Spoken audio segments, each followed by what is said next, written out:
Hay hojas ahí. Hay cosas acá. Bueno. Estamos ya... Bueno. Cualquier cosa, no te sí. Bueno, ante todo, buenos días. Mi nombre es Ana Curcio, para los que no me conocen. Sorry, I will say this in Spanish. I think that your Spanish is good, so. Bueno, esta vez estamos acá para compartir el curso Physical Electromagnetics, Fundamentals and Applications. Anuncios parroquiales. Bueno, a las 9 empieza el curso, a las 12:30 es el almuerzo. Y bueno, a las 6 termina. Hay 2 coffee breaks, que pienso que el coffee break, el primero lo podemos hacer 10:30, eso era a consensuar. No sé a qué hora venía el catering. O si ya era esto. Y después 12:30. Ah, bueno, perfecto. Y después a la media tarde va a haber también un coffee break, ¿no? Hoy el almuerzo está incluido y mañana, como es un poco más flexible también el temario y demás, decimos que el almuerzo sea libre. Cada uno almuerce por aquí y demás. Bueno, Cochu, do you have a... Oh, yes. Something to... Or maybe the keyboard. No. So, How is it? Okay. Bueno, primero, antes de empezar con el curso, me quería tomar 5 minutos, bueno, mi canal ya escuchó 10 minutos una pequeña introducción sobre la asociación y bueno, el espíritu y demás. La Asociación Argentina de Geólogos y Geofísicos Petroleros, una asociación fundada en el año 94, con el espíritu de tener un espacio en común para todos los geocientistas, geólogos, geofísicos, ingenieros, de manera tal que en dicho espacio compartan sus inquietudes o aquellos cursos que querían tomar, y bueno, y se genera un espacio, digamos, formal, bajo una asociación reconocida, donde, bueno, los cursos que se hacen en el exterior y demás se puedan traer a Argentina y de esa manera no solo contribuir con sus trabajos, sino con el desarrollo argentino, ¿no? Y acá termino. Is it connected or should work. I tried it earlier. I can use the keyboard. I'll keep them. Ok. Bueno, como les comentaba, bueno, es un espacio que nuclea a colegas del sector 94 y los principales objetivos de la asociación son fomentar y difundir el estudio de ciencias de la Tierra, motivar a la formación de profesionales idóneos, generar oportunidades para la actualización de conocimientos científicos y tecnológicos, fortalecer el vínculo con asociaciones similares y contribuir a la formación de nuevas generaciones de geocientistas y además vincular a la industria con los ámbitos académicos y científicos, lo cual sucede en este curso. Hay mucha gente de la academia, pero también hay gente de la industria, ¿no? En este momento se está en una etapa de proceso de renovación de jóvenes profesionales, ya que, bueno, a través de los jóvenes siempre se mantiene viva la asociación. Los jóvenes, en definitiva, son quienes van a tomar las decisiones el día de mañana, entonces, como estrategia para renovarse y seguir activas, se están incorporando bastantes jóvenes y profesionales. Could we go down? Bueno, como estrategia de permanencia en el tiempo, se hacen alianzas con asociaciones locales, no es una asociación aislada para nada, hay muchos cursos, eventos, etcétera, que se hacen en conjunto con otras asociaciones a nivel nacional, como también a nivel internacional. Estas son algunas de las nacionales, ¿no? La SP de Argentina, Asociación Argentina de Sedimentología, bueno, etcétera. Y las internacionales,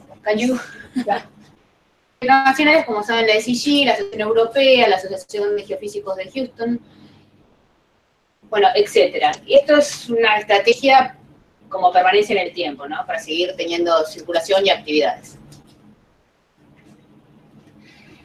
Dentro de las actividades que hace la asociación están los capítulos estudiantiles, el Challenge Bowl y otros.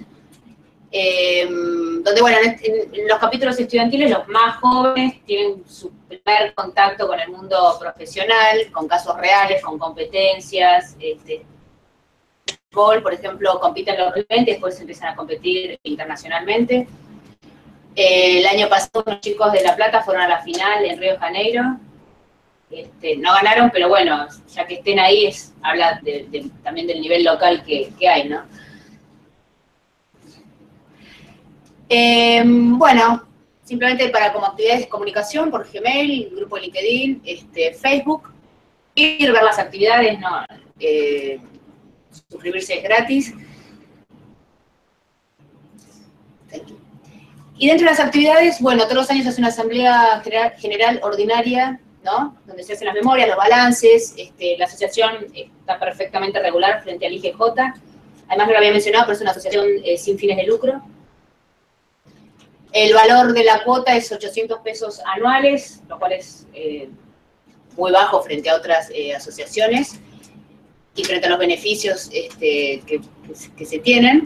Los estudiantes no tienen costo alguno. Y bueno, hay varios mecanismos para poder realizar el pago anual. Se pueden hacer transferencias bancarias, suscripción anual con tarjeta de crédito, depósitos, etcétera. Como les comentaba, dentro de las actividades, bueno, estas son unas fotos del Challenge Bowl que se ha realizado en la Universidad de La Plata dentro del marco de la reunión científica de la Asociación Argentina de Geofísicos y Geodestas. Hubo sponsorio de Tecpetrol para la participación del equipo de los chicos de La Plata que fueron a la final en Brasil. Yes.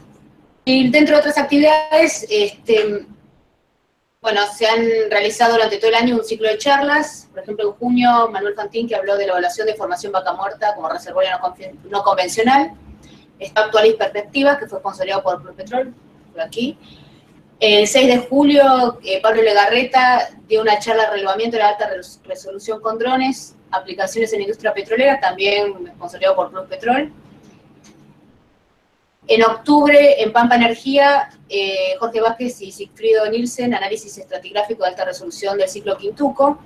Y la próxima, que será el 13 de diciembre del 2017, que va a ser el brindis, en el contexto del brindis de fin de año, y va a ser en Pampa Energía. Y la charla la van a dar Eduardo Pinchero. Sí, pasa. La charla la van a dar Eduardo Pinchero y Luis Bernengo, con un tema a definir. Estas charlas son gratuitas, también sí.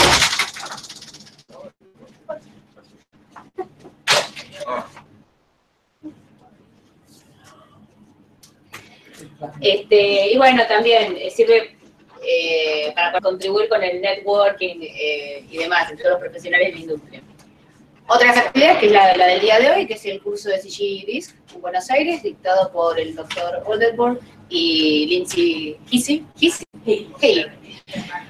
Y otra de las actividades que se vienen es en la organización la que participa la asociación, y la organización del ICE, de la APG, que será en el 2019. Bueno, muchas gracias. Eso era todo lo que tenía para contar.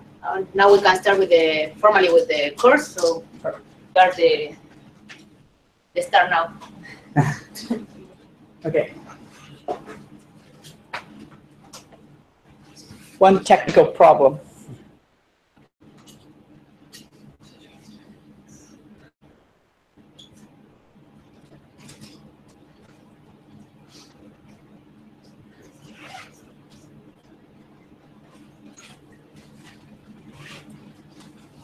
Perhaps while this is going, maybe I use this as an opportunity to, first of all, go around the room and have people introduce themselves. So what I'm interested in is, what you are, a geophysicist, whether you're working in the at the company or whether you're at a university, and kind of what you're doing, what your primary goal is. And maybe if there's, to see if anybody's got sort of a background in electromagnetics or have a reason to use electromagnetics. So just very briefly, a couple of words. Maybe we'll start with you.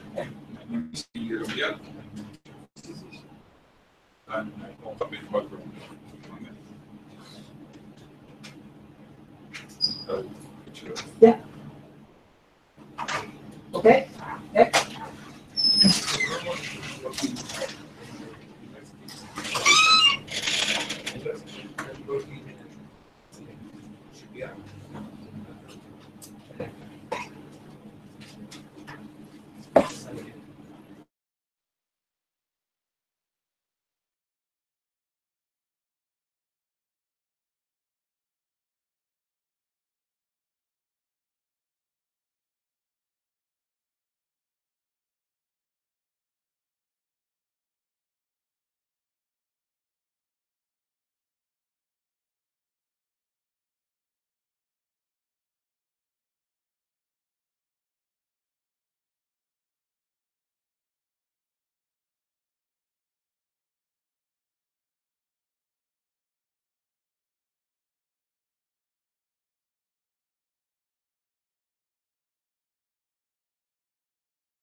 I'm Gomez, I'm Geophysical, and I graduated from Geoscientists, and I did my research theoretical questions.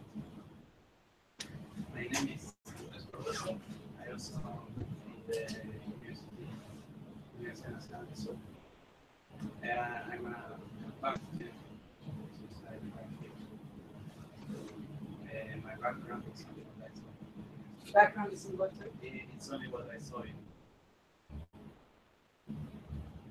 My name is Ignacio, also from Bahia Blanca, and I'm a recent graduate from Geophysical, and I also don't have any background. Hi, my name is Juan Pablo Romero. I'm a physicist from Venezuela. I'm studying DIPA here, Buenos Aires, and my background is electromagnetics. I did my thesis in TBR and I worked when I was at the university on Dielectric and magnetics.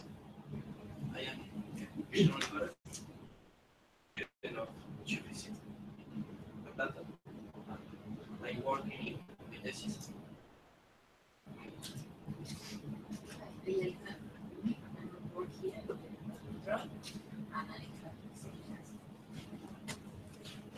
I'm Selena. I'm working in biology, and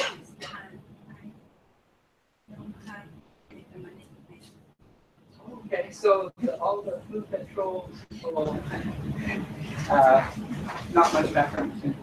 Well, I'm Emilia Musio, also from Fluid Control. I don't have a little experience in magnetic delivery, but we have some projects, shallow projects, where we think some of the methods might help. So this is why we were interested in taking this course.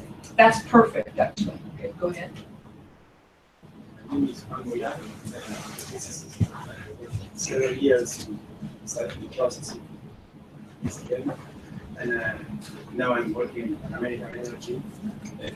I don't have direct experience with these methods, but I participated in some integrated projects. I did the seismic part. We had some partners in Germany that made the link with the magnetics and those. So I'm interested in that particular project. Something like a geometry version. Well, I'm Ana Curcio. I'm graduated from Buenos Aires University, from the School of Science in Physics and from the School of Engineering in Geophysical Engineering. And I'm involved with EM since maybe 10 years ago. Well, now I'm involved in electromagnetic monitoring for hydraulic fracture in electromagnetic monitoring, so I can just to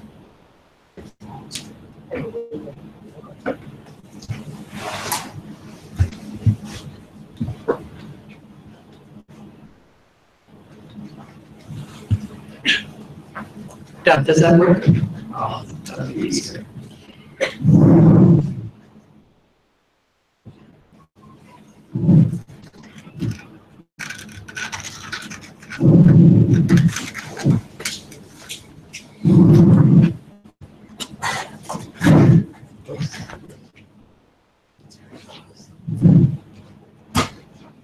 How does that work? This is a fairly small room, so I should be able to speak without a microphone. But actually, I'm going to be talking a lot today, and you're going to be listening. So it's important that, first of all, I have a voice, and secondly, that you can hear me. So we'll try this. I've actually never used a headset before. There have always been these lapels. But, we'll see how all that works. So first of all, thank you very much for showing up. And also, I really appreciated your comments as far as what your background is. Basically, we've got a number of people here who have no real experience with electromagnetics. We've got some people who have got a background with ground-penetrating radar, geoelectrics, as in DC resistivity, and magnetotellurics. I didn't hear anybody talking very much about the inductive source, like airborne EM, or grounded source in frequency or time domain. And so I think the purpose of today, and given the audience, I'm hoping everybody can stay both for today and tomorrow. Is that correct? That's perfect. Because in some places we basically had to try to get through in one day and then use the second day to try to fill in some gaps. That makes it very rushed, and then there's a lot of material that's coming in. And I think, especially for people who have had very little background in electromagnetics, it's much easier if we just kind of go through it slowly. So we're going to parse this out so that we have kind of a comfortable 2-day event in which you're going to see a lot of new material and hopefully see everything from the beginning of electromagnetics to the end. And I think you'll find that is extremely useful. So first of all, this is the DISC course. Every year, SEG asks somebody to go out and provide a course. And this year they've asked myself and tried to present something that's non-hydrocarbon or non-seismic, let's say, because there's definitely hydrocarbon associations. But we're going to talk about geophysical fundamentals and applications. This was working a second.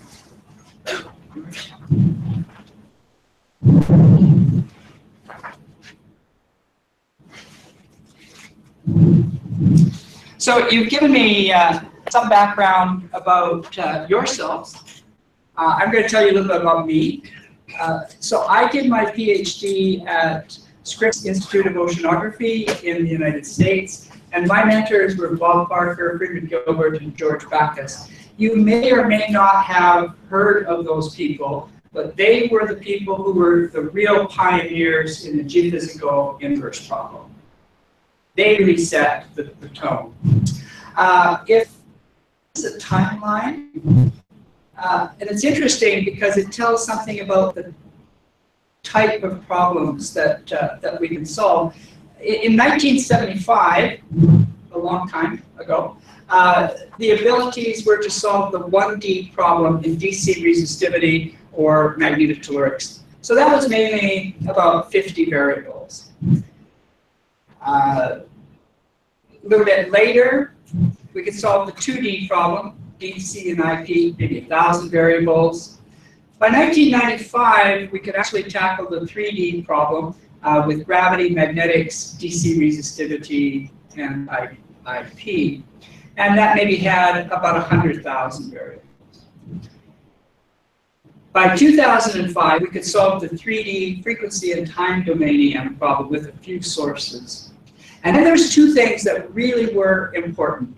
The first was something called direct solvers. That allowed us to take a big matrix and actually factor it so that we could solve for many different transmitters. And then the other thing, of course, has been the advances in computers, in particular microprocessors, and having now computers that have 5,000 cores available. By 2015, we were able to solve the 3D frequency and time domain problem. And the result of that means that today, if we look at the advances both in the inverse problem and computing power, we can basically solve any electromagnetic problem that is out there. A second point that is really important has to do with instrumentation and data. Over the last decade especially, we've seen tremendous advances in the ability to acquire large amounts of high quality data. And what you're looking at here are, here's a big data set from California looking for groundwater. Here is Australia. They're doing magnetotellurics over the whole continent. And here is a hydrocarbon de-risking project. So this is control source EM at sea, trying to determine whether or not a drill has a greater potential of having hydrocarbons or whether it's just water or fizz gas. The third component is that we have a lot of open source and web resources. So that allows us to collaborate, share, test changes, and interact. And one of the open source resources that I'm going to talk about is what has been developed at UBC with other people. And this is something called SIMPEG. Most of the results that you'll see today have been generated through here, but there's many others too. And then there's things like GitHub that allow people to communicate. Applications is important. And what we see is that electromagnetics is huge and can be used for so many different problems. It can be used in mineral exploration, it's key. Finding contaminants, groundwater issues, geothermal energy, unexploded ordnances, hydrocarbons, slope stability, geotechnical work, the list just goes on and on. There's just so many places where electromagnetics can play a role in helping solve the problem. So that means that we've got the basic ingredients. We've got high quality data, got the ability to invert these data, and we've got web tools to communicate. So what's the roadblocks? Why isn't everybody here using electromagnetics on a daily basis? Well, here's the roadblocks. Maybe this applies actually a lot to people who are right here. First of all, they don't realize the role that electromagnetics can play in solving a problem. Technique.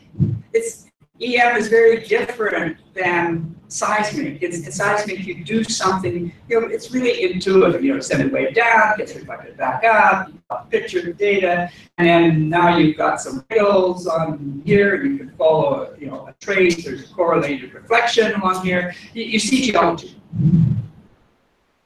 And you don't do that.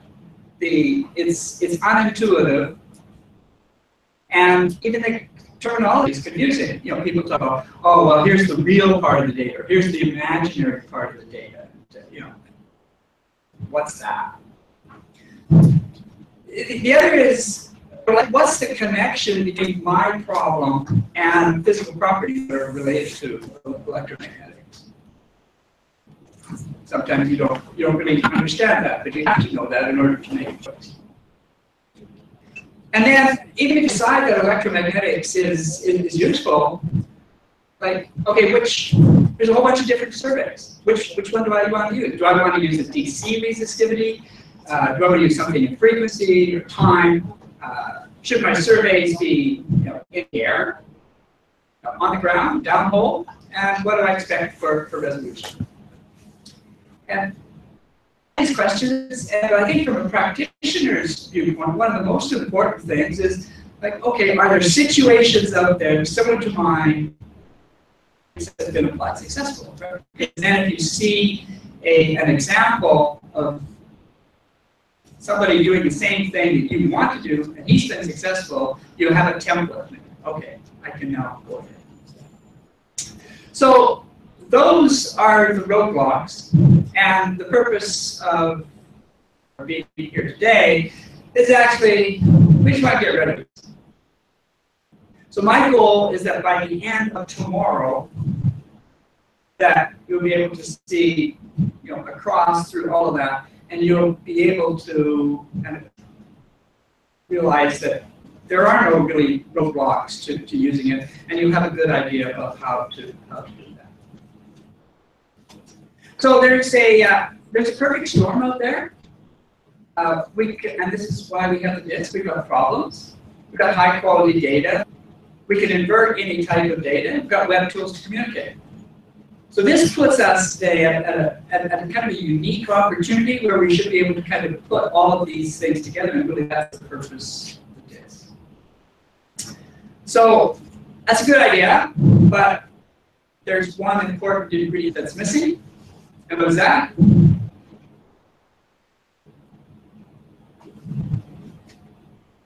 What's missing? Oh, PhDs and researchers, raise your hand. Missing.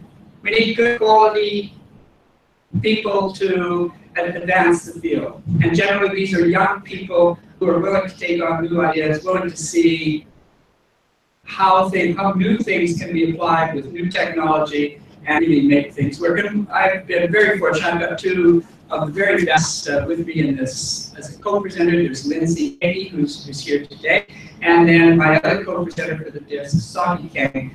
He was joined me in East Asia and those other parts. So here's our goals for the disc. First of all, I want to inspire you. I want to do that by showing you just a variety of potential applications and illustrate how this could be useful through the case history. I want to build a foundation of all of the things that we can do. This is the most important part.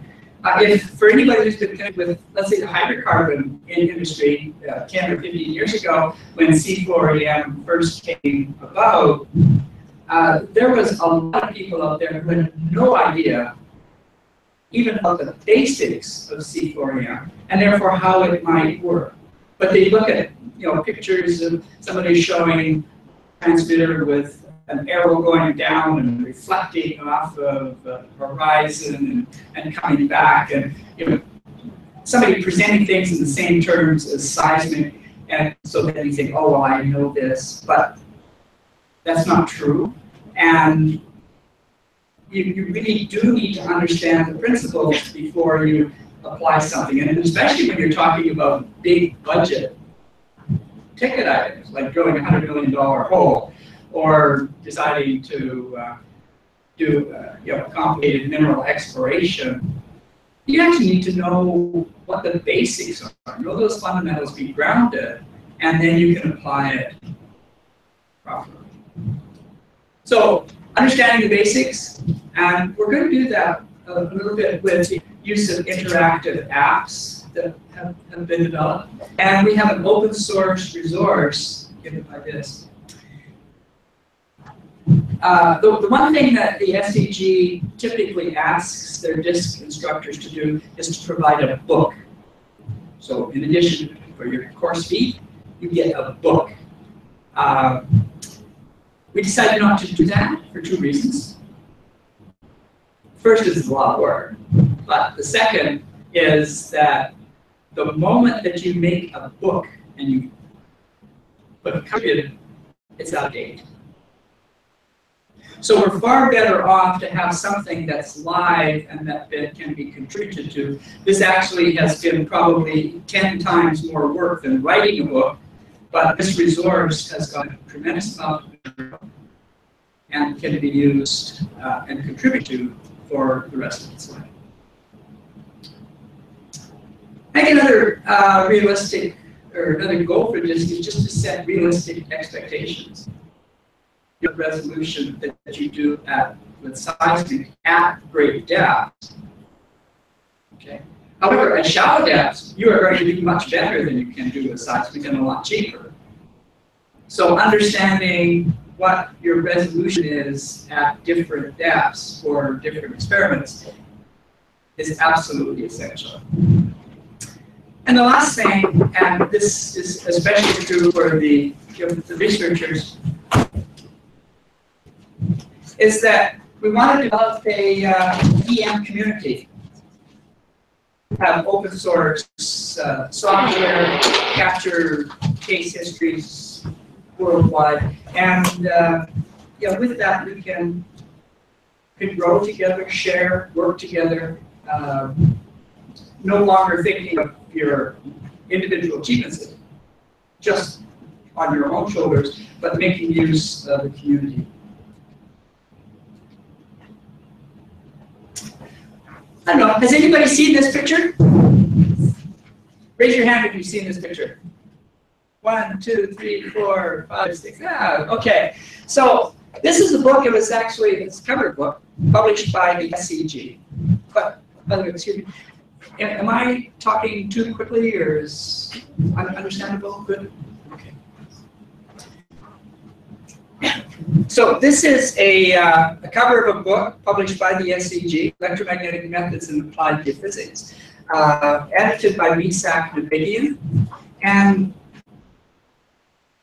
there is a chapter by Ward and Holman, which is kind of like a foundation Bible for most of us who went through electromagnetics. And got lots of equations in it, could learn a lot, but it's not the kind of thing that you can easily digest and get the concept about what electromagnetic geophysics is. There's lots of equations and there's some pictures, but you read through that, and at the end of reading through and slogging through, it's not clear that you have a real concept of electromagnetics. What we tried to do is to take that book and basically make it live. So here's our source EM.geosci. At the beginning is the elements that are there. There's basics of electromagnetics with respect to DC resistivity, EM, time, frequency, and there's some stuff on geophysical space. And then we've got a region in here of case histories. So the idea is to go from Maxwell's equations at the beginning, case histories, and the geosurveys in between. So they're all at once resource. It's very important, and we're going to stress this a lot throughout the day, are case histories. We're going to parse them out into a 7-step framework where there's first of all going to be a setup. What is it that I really want to have answered? It's important to identify that. Sometimes people don't. They just have a vague idea that somehow I want to have something answered, but they don't properly ask the right question. And what's the physical properties that are associated with it? What survey should I use? Am I going to collect? What processing is done? What application can I make? And I think the important part is the synthesis here on deciding, okay, after I've done all this, what's my impact on the problem? Most people who are applied would kind of think in this manner. By breaking it down explicitly into these parts, it greatly helps for you to figure out exactly where you are in this scheme. And it really helps when you're trying to communicate this with somebody else. Because sometimes if you ask, you're partway through a problem, you're asking somebody to give you a hand, and you just give them, a volume of material, and it's too difficult to wade through. But if you parse it down into something like this, so that it's very simple, then you can really communicate with somebody to find where you are and get some help. And the other thing that's good about this is all editable. Everything is on GitHub. So you read something, you like it, you can, it's good. If you don't like it, or if there's a mistake, you can make some issues and you can change. If you see something like, oh, I know something from my background, I could contribute to this. And you know, we were just in Mexico City, and there were 2 people there. We presented some stuff on induced polarization, and one guy said, hey, look, you know, the material that you have on membrane polarization, that's a bit old. It's okay, but it's old. You know, we now understand it better. Let me contribute to this. So he's good at that. Why the apps? Well, here's Maxwell's equations, or at least 2 of them. They're great. You know. But what else? Well, you know, somehow there's time varying magnetic field that's giving rise to an electric field. Okay. But if we were able to take those equations and turn them into images, and particularly attach them into a little app where you had some functionality to change, so that this is actually a vertical electric dipole in a hole space. So this is really the basis of the marine EM experiment. You're going to be knowing something that looks like this. So, okay, well, what are the fields going to look like? And if I change the frequency, or if I change the conductivity, well, what would happen? So you ask those questions, and then by working with these apps, you start to get some kind of an answer. And that helps you integrate, helps you understand what it is that you're really trying to ask. So we've got a lot of those. So how do we achieve our goals? Well, we're going to connect, first of all, to relevant applications. So we've actually done some work to try to find out of interest in Argentina, because you go to different parts of the world and they're interested in different problems. We went to Europe. By and large, they were not interested in hydrocarbons. They were not particularly interested in minerals, but they were really interested in water issues, landslides, finding waste dumps, environmental things, a whole bunch of different things. But here, we've got hydrocarbons, we've got some mineral applications, tectonic structures, and probably water issues. So, relevant applications, we select a type survey, use the apps to explore and ask questions, show success through the case history. So that's how we're going to do it. Here's the agenda. Now we're going to extend this to 2 days so that you're not completely exhausted. But this is what we want to do. And by doing this, you will get a very, very different sense of what electromagnetics is, because we're going to take it all the way through. We're going to start at the base problem, DC resistivity, which some of you knew about. Then we're going to look at EM fundamentals. We're then going to go to inductive sources, which nobody had mentioned, but all of the airborne electromagnetic surveys that are being done for all kinds of things, for mineral exploration, for water issues, for near-surface environment. These are all done with inductive sources. And then we're going to look at grid sources. This is the basis for the marine CSEM experiment. It's also very important for large-scale tectonic problems. Then we're going to go to natural sources. So here's where the magnetotellurics comes in. And then we're going to go to high frequencies. That brings us up to GPR. And then we will look at polarization. How many people know about IP? You raise your hand, you don't have to be. So 2 people, that's it? 3, 2.5?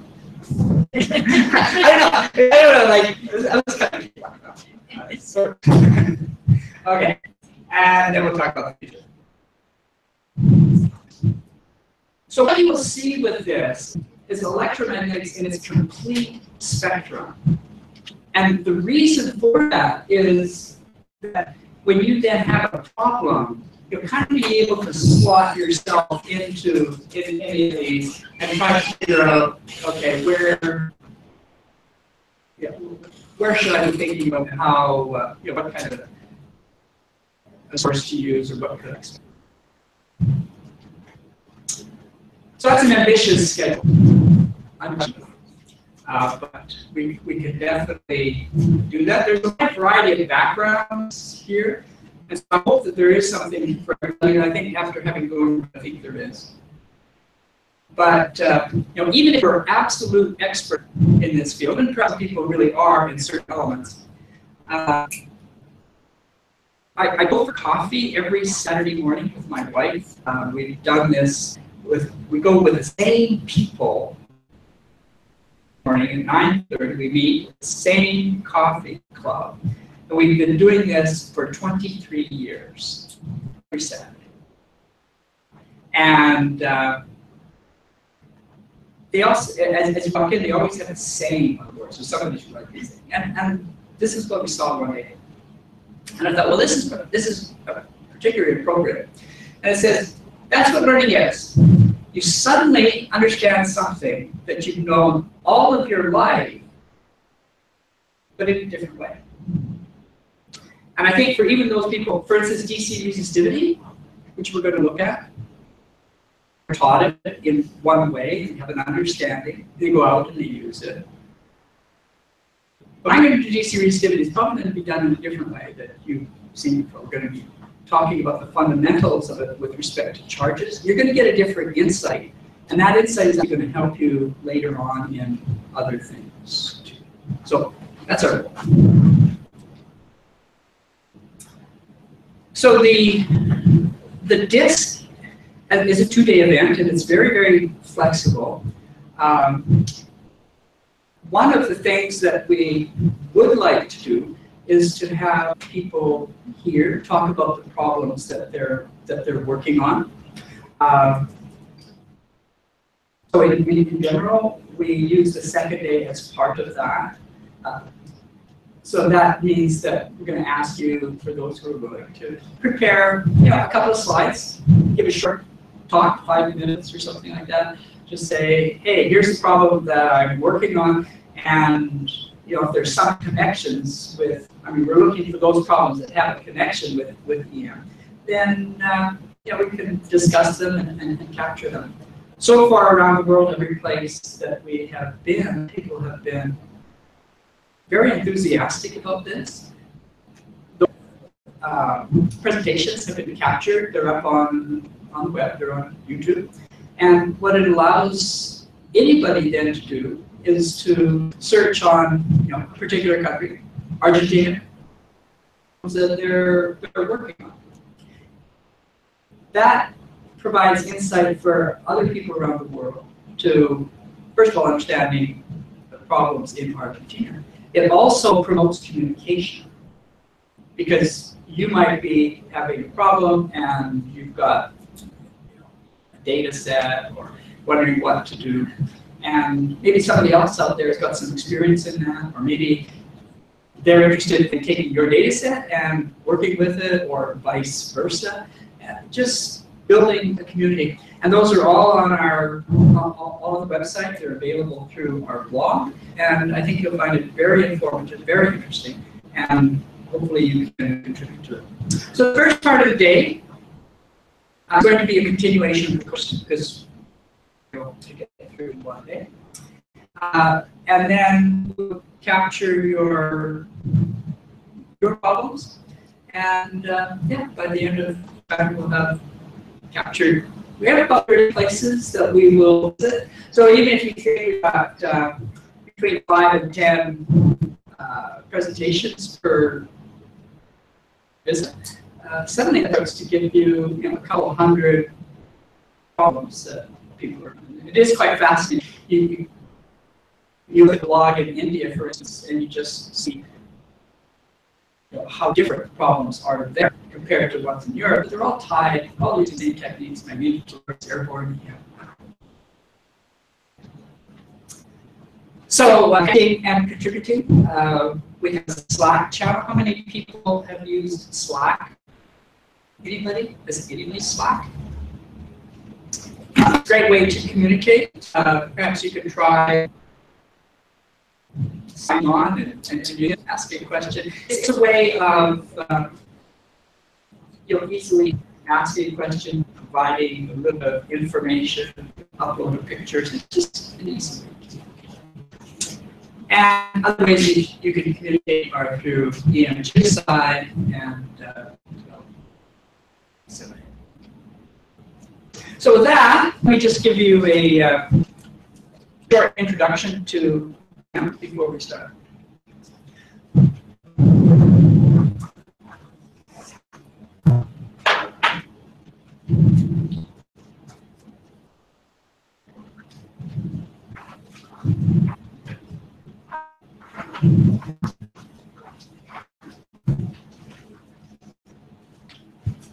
So here's three problems. I have a question about how to locate and characterize. So here's minerals. Here's unexploded ordnance. Such a problem. And here's but there's three problems. And I present those three problems because they're each connected with primarily with different physical problems. The first and most important for this course, physical property, is electrical resistivity. So this is a logarithmic scale of resistivity. So the resistivity tells how difficult it is or easy for electricity to pass through a rock. So we got certain rocks here, massive sulfides that have a very low resistivity, that have a very high resistivity. So massive sulfides, graphites are low, rocks, limestones are high, and the things that we're interested in are kind of in the middle, different kinds of clays, tills, hydrocarbons, all right in here, 100 meters, and yeah, so that's our spectrum. Notice that each rock unit, let's say clay, can have order of magnitude or more variation in its electrical resistance. The other word that we're going to use is conductivity. And that is just the reciprocal resistivity. Resistivity is in ohm meters. Conductivity is in Siemens per meter, sometimes millisiemens per meter. Are very resistive, have a very low conductivity. Rocks that have a very low resistivity have a very high conductivity. So I tend to use resistivity, conductivity interchangeably, and all electromagnetic people tend to do that. So you just have to kind of get used to it. But it all has to do with the ease with which current can pass through a small volume.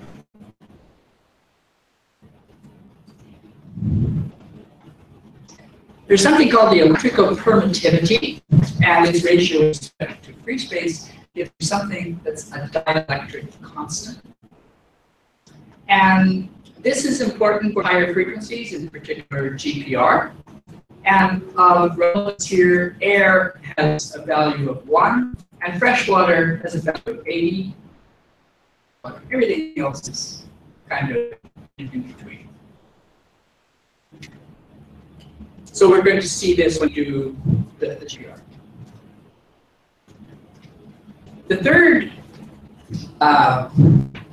physical property is magnetic susceptibility, or sometimes actually magnetic permeability.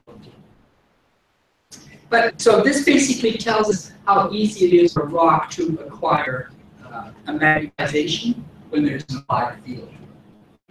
So again, this has a logarithmic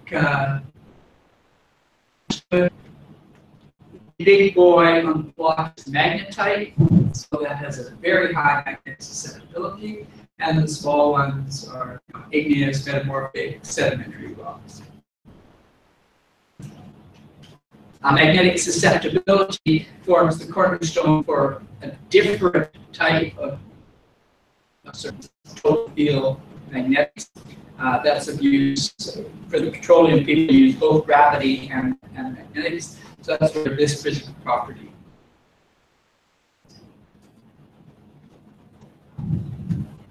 We can characterize our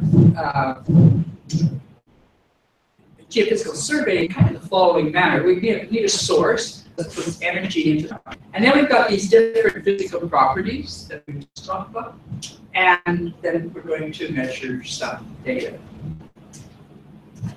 So we got basic equations. This course is not about developing a lot of mathematics, but it is important to see these equations. So I'm going to tell you as we go through the day, basically what each of these equations does, even though you might really not know that this upside down triangle on the cross is a curve law. But there's this first law here, it's called Faraday's law. Yeah, relating time-varying magnetic field to an electric field.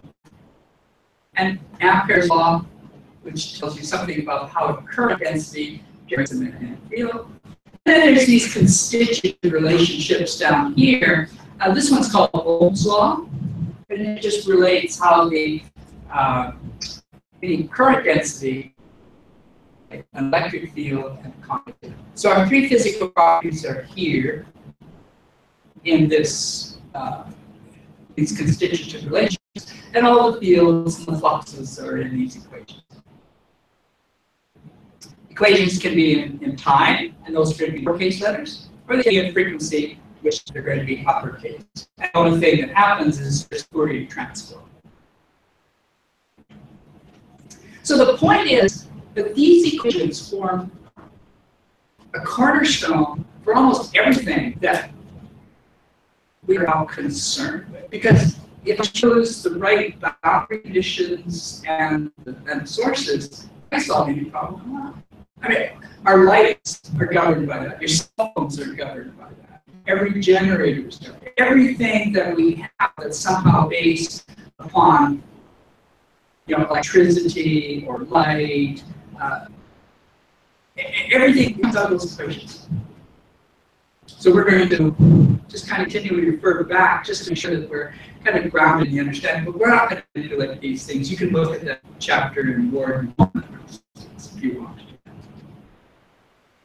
So let's just talk about this iconic diagram here. And we need a source.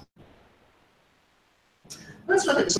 So first of all, what could we have? Well, we could just have a loop of wire, which we have a current going in, a current around the wire. So that's called an inductive source. Or we could have a grounded source. We could take a generator and hook it up to two probes in here. Each of those current waveforms, it could be sinusoidal. We'll refer to that as harmonic. That's where the F frequency domain comes from. Or it could be transient, some kind of a arbitrary waveform that has maybe an on time and an off time. In addition to that, there's an indication of, okay, where should the source be? Should it be here? Should it be on the ground? Or should I put it in the world? So there's a lot of options here with respect to the source. What about the data?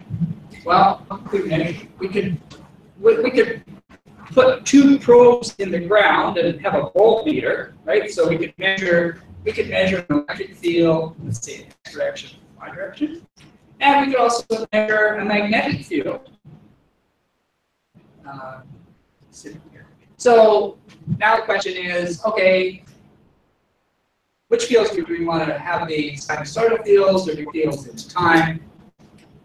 If it's frequency, which frequency? Long period or short period? Times do we want? Things are going to change as a function of time. And then components. We want an X component, Y component. Where should they be? In the air, on the ground, in normal? Lots of potential here as far as what you want. And this is what's going to make the survey design important. This is why you need to understand the fundamentals.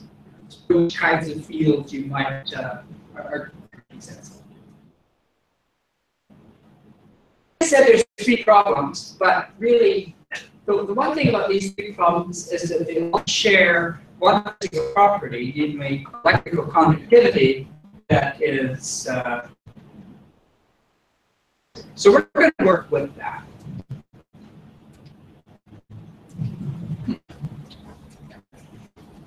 So now look at the DC resistivity problem.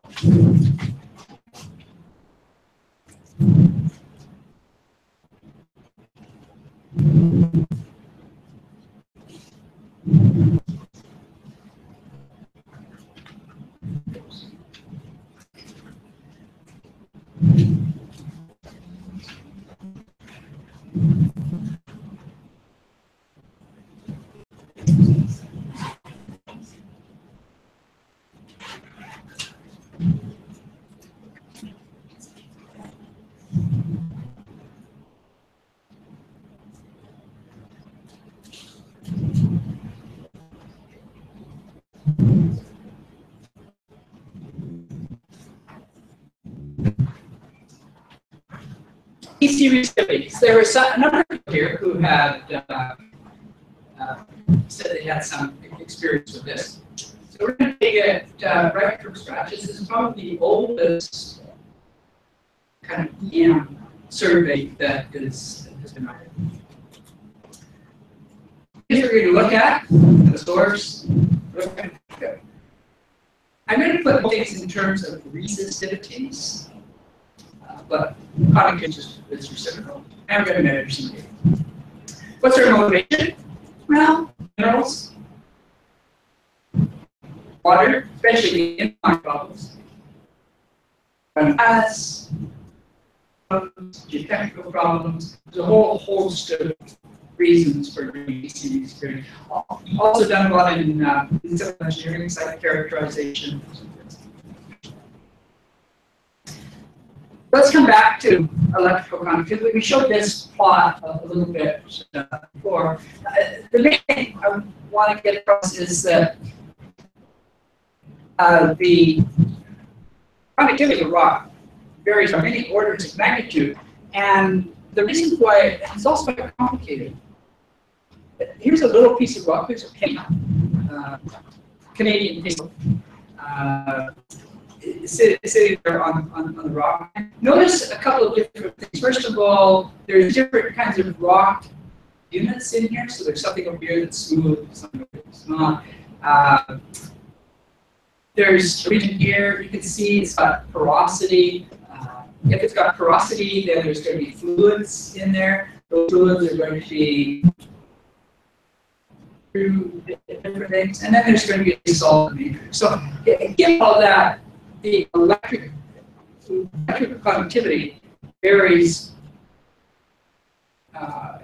because of a whole bunch of factors. That's what kind of makes the understanding of electrical conductivity more complicated, because it depends upon all of those. I'm going to talk through a basic experiment and talk a little bit about survey design, and I'll give you a bit of cases. So here's the basic experiment.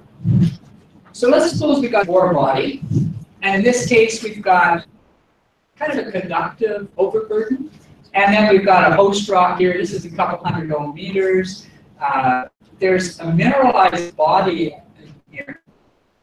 The part is actually really quite conductive, and it's got a top here called a gossamer, which is very resistive. So this is like 400 ohm meters. This is like 12. And this is 1. Okay. We want to find that. How do we do it?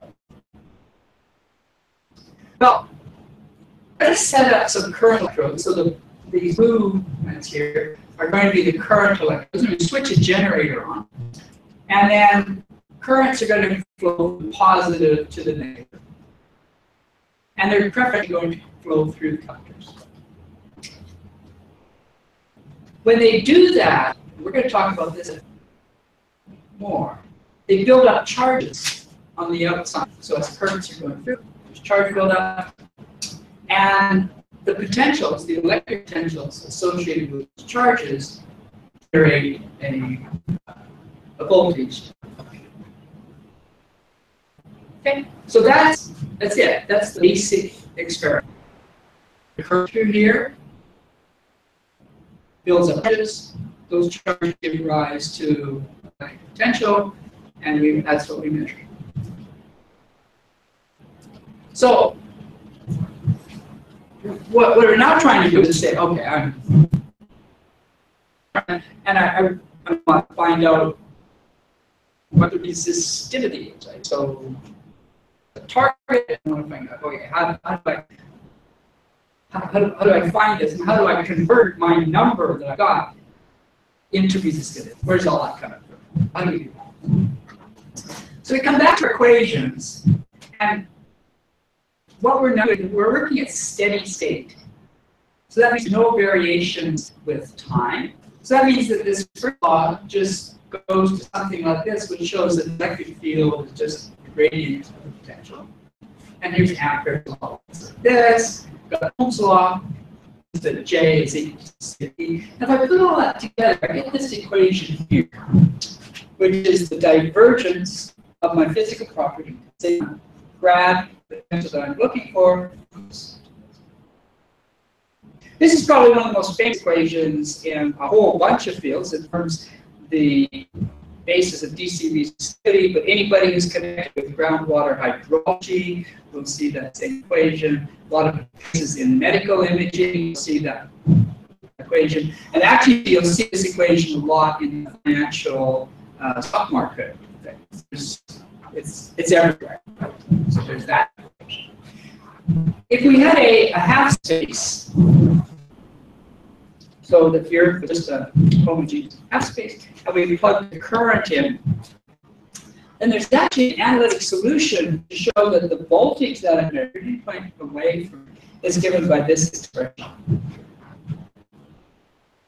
An analytic expression for a single. So how can we use that? Suppose here's my homogeneous half space. I put a current in, right? It's going to go uniformly in all directions. So what we're seeing here are the current lines. And then up here is the electrical potential. So the potential right at the current is infinite. But as I go away, it falls off as 1 upon r. So what I could do with this, I could take this and rearrange it. So I could write resistivity as like this. So that I measure the potential at any point here, this is R from my divided by the current.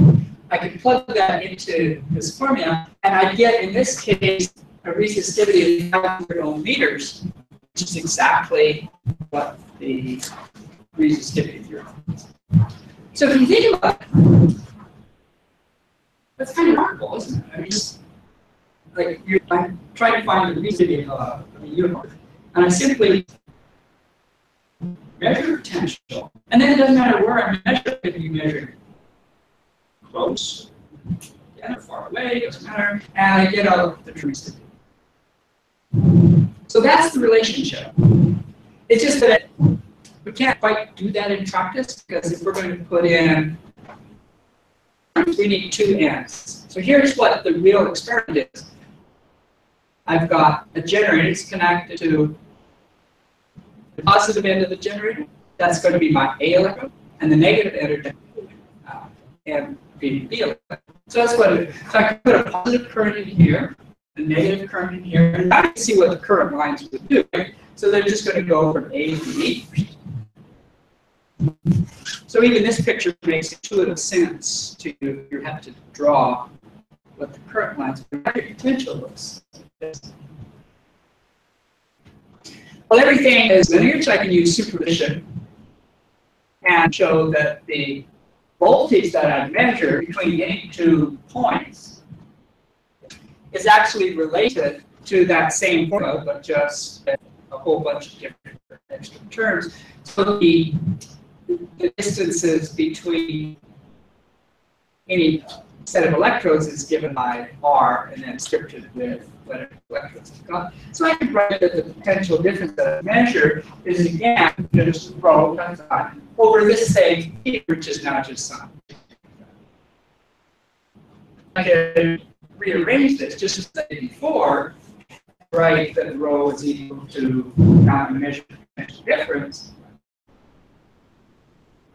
So in this case here, now I take any 2 points, doesn't matter which 2 points I take, one here, take one here, take one over here, and plug it in, and I get a resistivity of 500 meters. Okay?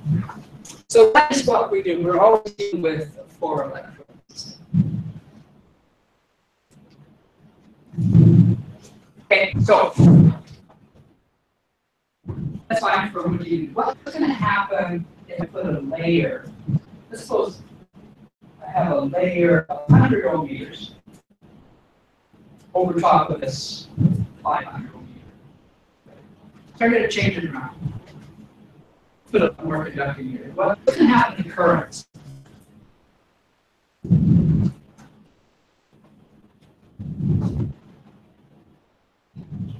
Happen to currents. Anybody? Well, I'm going to do your names. Okay, so yeah. Pardon me? Javier. Javier. Javier? Okay. Okay, Javier. What's going to happen to currents? A layer of less resistivity. They would travel that layer. Perfect. So Javier says if I have a layer here that has less resistivity, they're going to be channeled. Who would agree? Oh, you got 2 people agree with you. It's pretty good. More should have, because that's right. So I've got this is a low resistivity, so the current is going to get channeled in.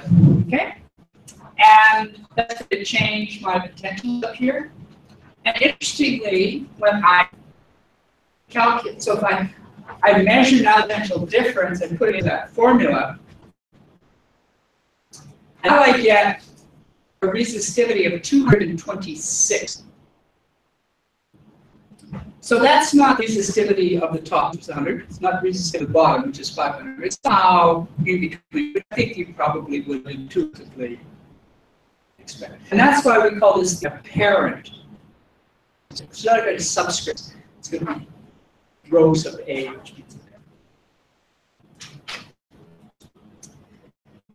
there's an app that you can use that allows you to change the layer thicknesses and resistivities and everything. And what this allows you to do is to put in things and ask questions and then see. So we can investigate that.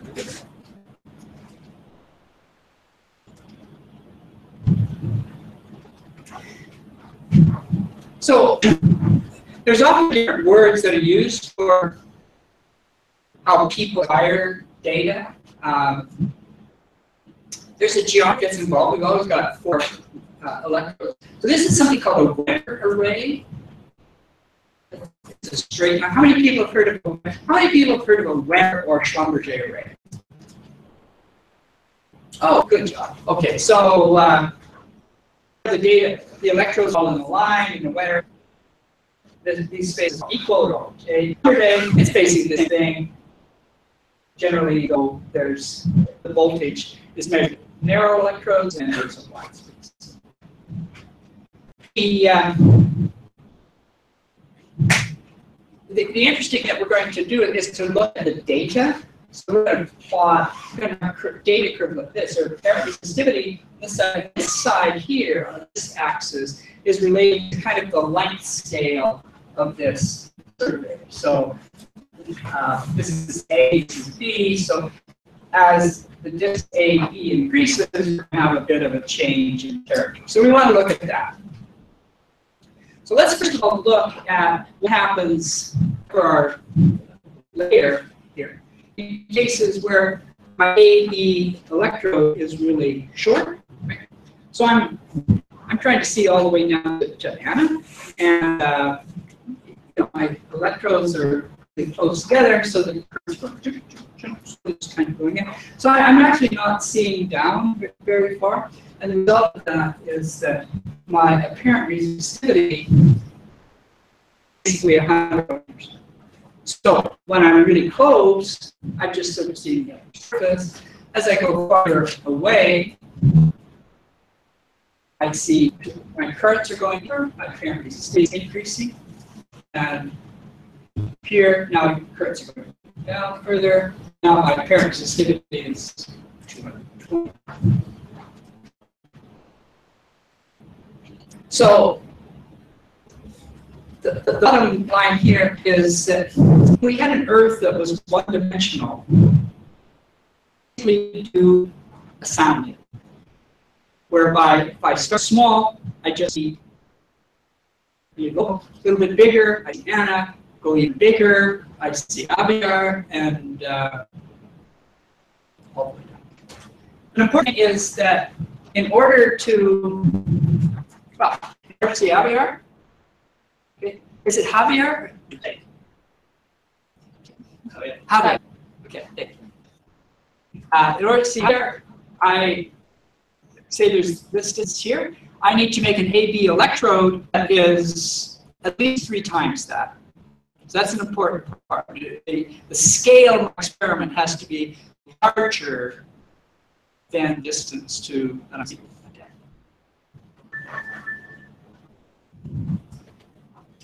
So this was a curve, a data curve. That doesn't tell you anything about the true resistivity or the depth. In order to do that, you need to invert the data. I've spent almost my entire research life, and I'm not going to talk in this course about anything how to do that. I'm just going to tell you that we can do this and kind of give you a general idea of how we approach that. But if we talk about the inversion problem itself, that's an extra update. And we might do that some. So here's what the inverse problem is.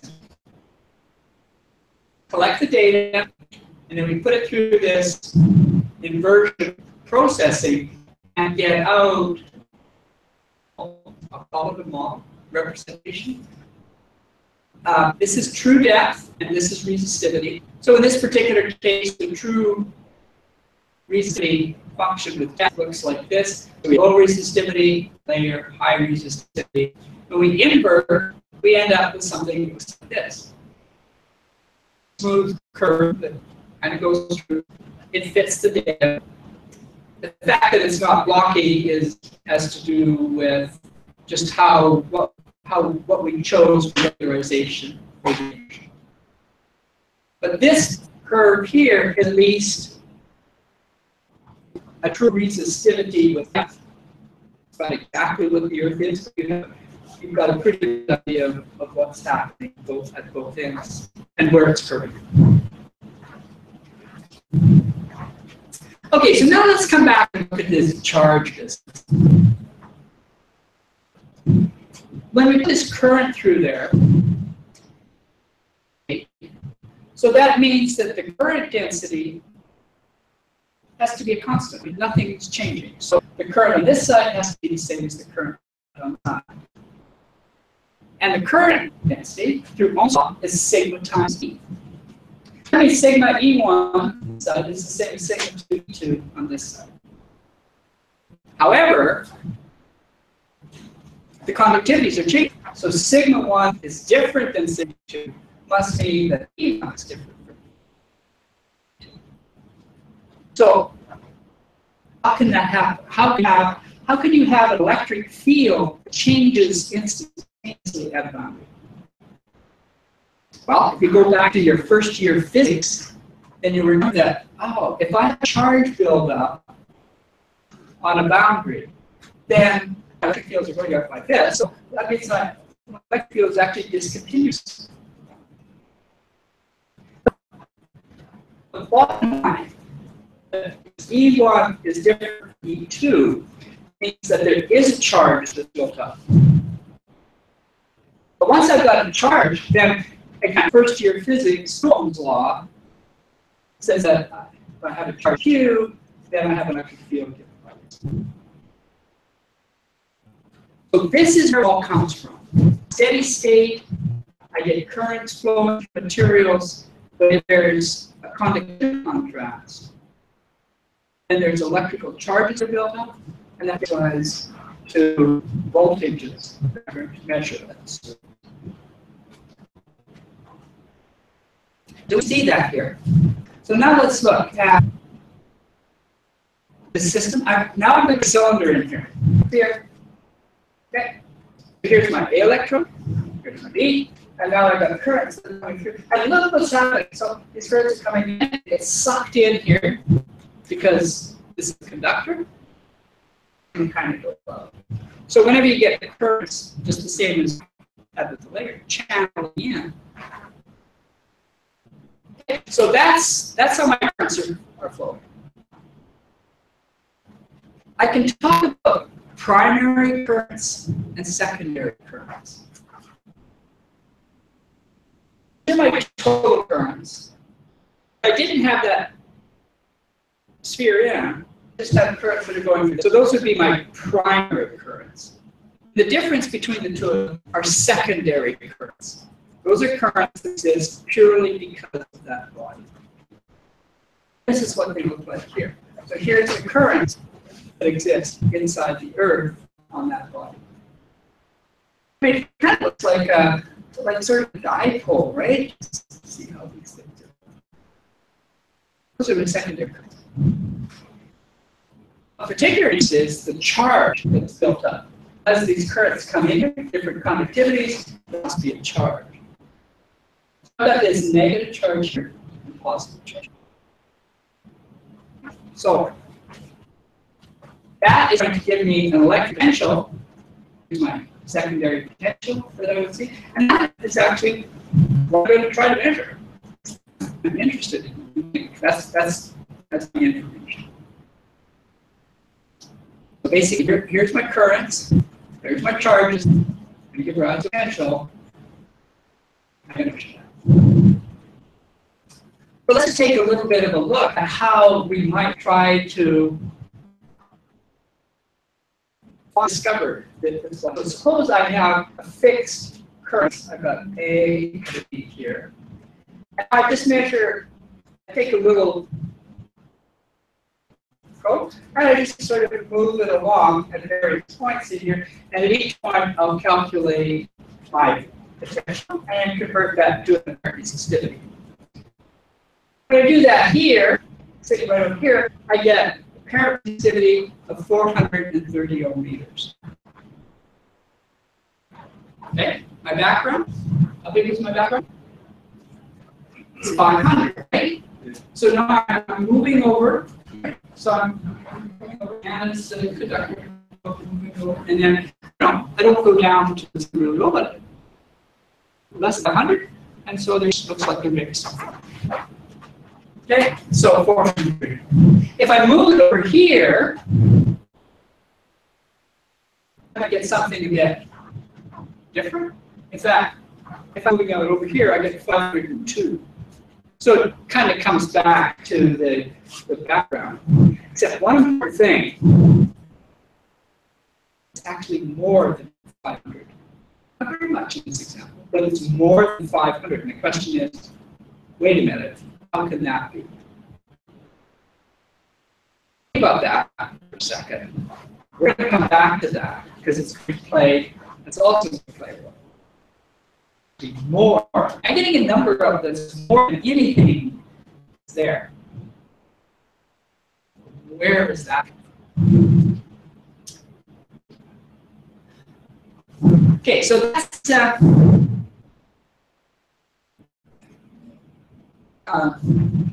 that's sort of the results that we have from this particular example. And now I want to think about what's something called profiling. So in this case,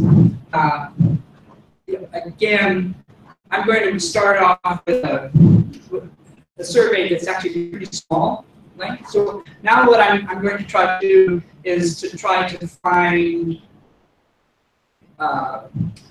conductors or something that are in the audience, and it's not always the same. If I start off with a geometry that's really close together, like this, then the only thing I'm seeing is this region down here. So my apparent resistivity is just constant at that background of 500 meters. Okay. If I now make my system bigger, extend more into depth, and that means I'm now perhaps going to be more sensitive. And now as I move along, now I'm starting to say, like, okay, I'm big enough that I can detect Anna, and then move along, and I get something now that looks like this. So the concept that the depth of investigation depends on sensitivity. Depends on the size of the array. And as I move it along, I see I need to be kind of properly repeated. So here we go. So my apparent resistivity curve is now like this. Now, it comes down to 300 meters, but there's also this significant overshoot. So in summary, then I'm going to be doing two things. I'm going to be doing sounding. Sounding, I'm just, in particular, it's great for 1 meter, because I just sit here and progressively look deeper. Right? And the other is I'm going to do profiling. Pick my array length. Now I have a particular sensitivity. Move it along to try to find. So that's sounding, just be bigger. Profiling, and translate. There's a whole bunch of different types of surveys that people talk about. We've already talked about these, gradient. And then there's these here, something called pole dipole. And we always have 4 electrodes. But suppose I was in a system like this. If I use this system, it would be a dipole. If I took one of these current electrodes and just moved them way out, then this is acting like a single pole transmitter. So there would be like a pole dipole. Around the potential electrode, it would now be a pole. Where these surveys get their names, if you can move one electrode out far enough, then it doesn't really affect you very much. It's just so now let's come to what we're going to do this sort of sounding profiling. Well, this is what's and you at least want to plot the data. So if I'm sitting here with a dipole system, and I want to plot the data, then one way that's conventionally done is to simply draw a 45-degree angle at both of these, and where they intersect, plot the value of the apparent resistivity. And then, as this moves out this way, and we gradually build a line of data that's plotted along this way. So number here, next one plot here, and whoops. Okay, I'm just going to show you how that works here. So this is going to be the standard both sounding and profiling. So, and then we're going to move the potential electrode up here, and as it builds up this line, can we move the current electrode over here, here, dot, and then we'll eventually build up what's called a superposition.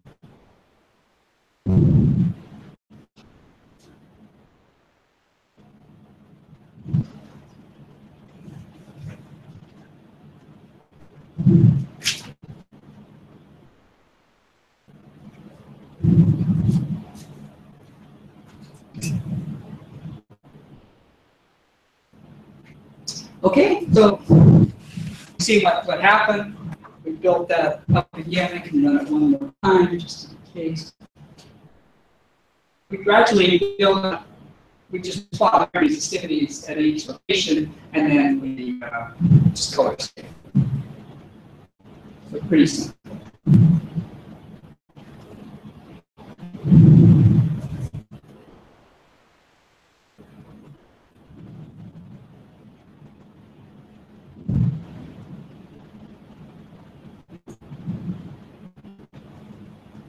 That is a pseudo section. That plot of the data cosmology. You cannot expect that you could look at this plot of the data and interpret things geologically. This is just a plot of the data. Then we got a bit more. Here's an example. Here's just a conductive block in a homogeneous half space. I got to do my DC experiment over top of it, and I get a pseudo that looks like this. Let's have a high spot in here. If you drill directly here, you get this body. And general. Here's a case that's actually more typical.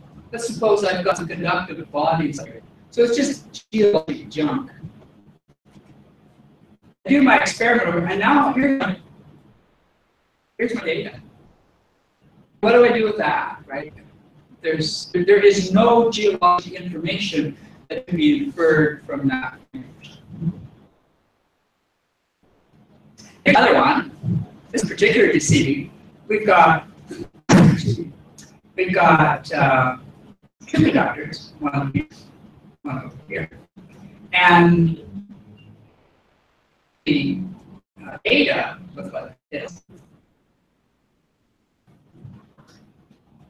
So this would be real tempting, right? You're sitting up here looking for a conductor. It'd be really tempting to just spot a drill hole and just go right through the guy. That's generally what. That's what people use. However, if you did that, that would put you right through there. Total failure. So those things just relate back and say, oh, I made inferences from my data. Here's what's going to happen. And then I'm going to infer that to see what. So let's go through those previous ones. So here's the varying prism. Pseudo section. And now I infer that. And I've got this. So this is actually pretty good. Right? I've got located, should be if I drill here, I'd be good to go. You notice that sort of smeared out compared to that, simply because we don't have the resolving power to get those sharp blocks, and we've asked for some kind of smooth model for our immersion. So that is actually what you should expect. And then, yeah, so let's go back to this next one. So here is that resistivity model. Here's the result of data. Now here's the immersion model. There's a couple of things in here that are really good, right? So first of all, you notice that this body is seen really quite nice, even though you can't see it at all in the data. You sit up here next one. And also, you tend to pull out these guys. So all this stuff that you got, I mean, maybe it's just geologic junk noise, but maybe it's actually a little bit useful. So the immersion has done a good job at recovering that information. That's similar here with GIF model. Here's the data curve. Here's the inversion. We know there's two conductors. notice that it's not exactly the same as that. We're kind of petering out. It's a stretch. But that's just because we've got we lose resolution as we go with depth. And yeah, we don't expect to see exact recovery. We don't have that amount of information. But we do see two target blocks in that direction. Okay, now we come a little bit more to the world. It's 3D. So now you have to ask yourself a whole bunch of questions. Okay, my target. How big is it? What's the shade? What is it? What about the background? The variable resistivity. So here's the kind of things that could happen. You've got a 3D geology, you've got some very varied zone in there. How do we find that? What's the effect of the host, topography? Just, you're going to do that. Okay, that's the target gas. What about the currents? Should I collect data in 2D? Do I need a 3D acquisition system? Or do I make measurements?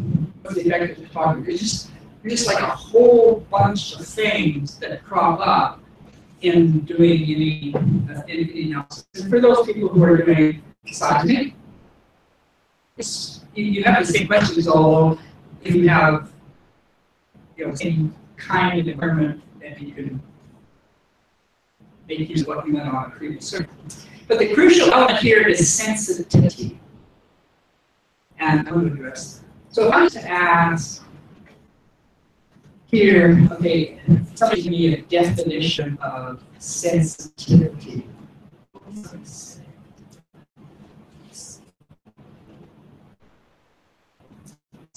How much varies your model when you have a variation of your parameters? Very good. Probably you can add goals. No. So really? We should try low key. Okay. Sensitivity. Basically, it's how much change there is in the data if you change the model. So when you change the model, well, here's something here. We could change the resistivity of this block, or maybe we could change. Maybe there's a parameter that characterizes the surface, or maybe it's the background. Just anything somehow connected with this. We chat a little bit, and we ask ourselves, okay, do we measure anything different? So that's the sensitivity. Now, most times when people talk sensitivity and they'll call it sensitivity functions, that contains information, but I think you're far better off to eat this thing digested pieces. What I'm going to show you is that when we talk about sensitivity, that there's really two things. Think about them independently. The first is the need to excite the target, and then next is to have a sensor that somehow closer to the side. So excitation and measurement are two parts of sensitivity. If you keep separate, it's a bit easier. Let's look at exciting target. So again, current here comes through. We're building up charges, no problem. So this, having these currents here, that's good for exciting target. What about measurements? Well, we've got these charges on this body, so we just want to have potential electrodes that are somehow close to these and measuring some effect of those charges. So we've got a system where we've got these charges built up, and depending on whether we're here or here or here, we're going to be sensitive in different ways to these charges. And you can see therefore why measuring here is going to give a pretty high value of the data. We're measuring here is not going to be because you're actually farther away from those charges.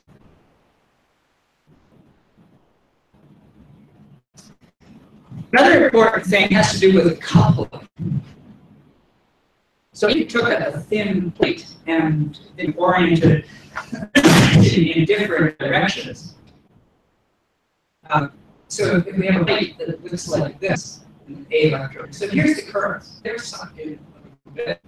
But if we have it horizontally, you see how the currents are just kind of coming in and channel through and going out. Because the current lines are so different, that means you're interacting very differently. You're coupling in a different manner. This one with this one. So geometry is going to play a role. The other thing is, okay, does it matter if we've got a conductive target or a resistive target? Well, we can investigate. Over here, for a conductive target, yeah, we still build up charges on the outside. So there's negative charges here, positive. So we're seeing it. At a resistive target, now the currents have to flow around. And it turns out that the charge buildups are huge, or much, much larger. So the takeaway here is that even for a particular geometry, you have a different sensitivity depending upon whether you've got a conductive target or a resistive target for the DC problem. So that's basically the summary. Okay, for sensitivity, we need to excite the target, drive currents in, and that's going to depend upon coupling. And then to measure the data, we want to be close as possible to where the charges are. And also, although we haven't talked about it, we're going to talk about it in a second, background resistivity is actually important.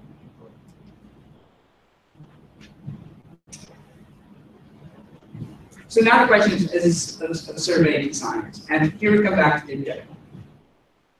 Okay. First of all, we have a layered Earth. And for some problems, you do a 3-linear surface. Sometimes you get by with just like, okay, I just want to do 1D profiling. And so for that, you just need to do sounding.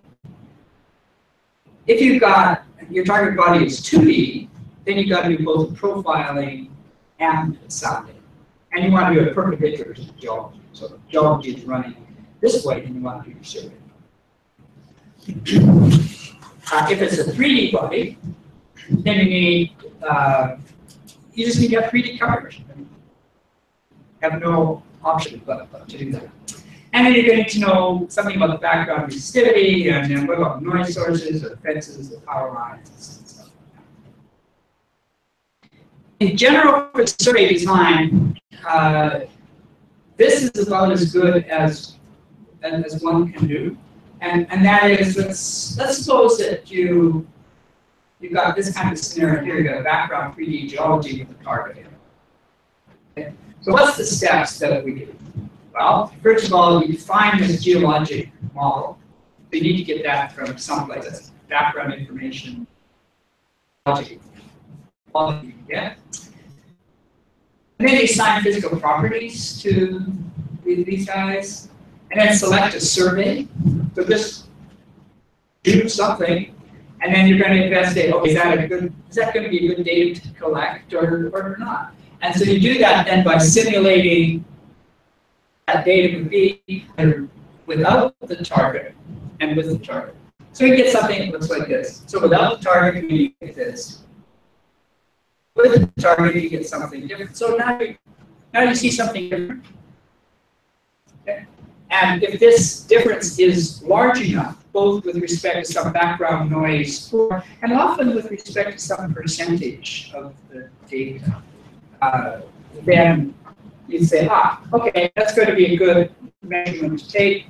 I'm going to take that. So that's basically what you're up against. There's no particular shortcuts here. You just have to try your hypothesized survey, see if you're sensitive to the target. If you're not, if you are, maybe you're really dull. I want to just give you a case history here, and we'll break for coffee. Ooh, sorry.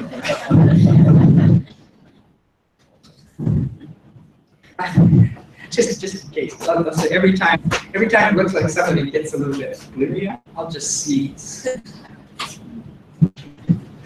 Okay, so multi-set.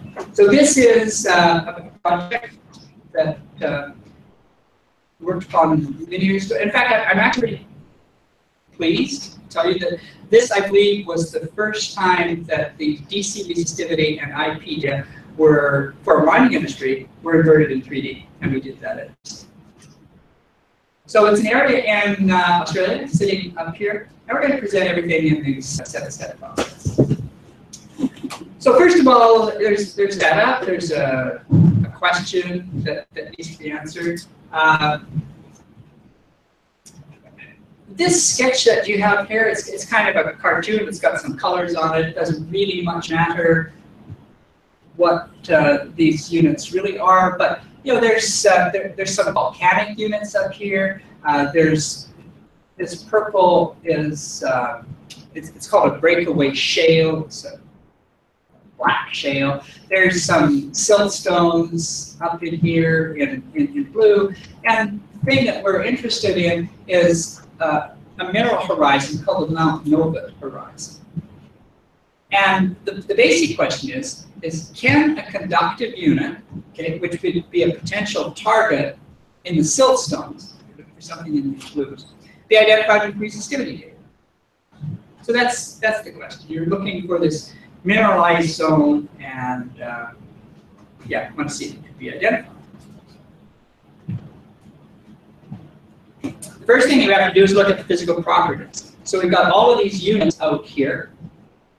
Look at electrical conductivity, and our Mount Nova horizon has got a high conductivity, and it's actually much higher than the volcanics or even these siltstones in which it's supposed to be buried. So that's good. From a geophysical perspective, you have to, your physical properties of your target have to be different than the background.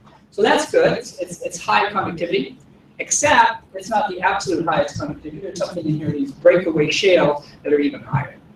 Okay, so that's what you're up against. Trying to find something that's kind of high conductivity compared to its background, but not the absolute.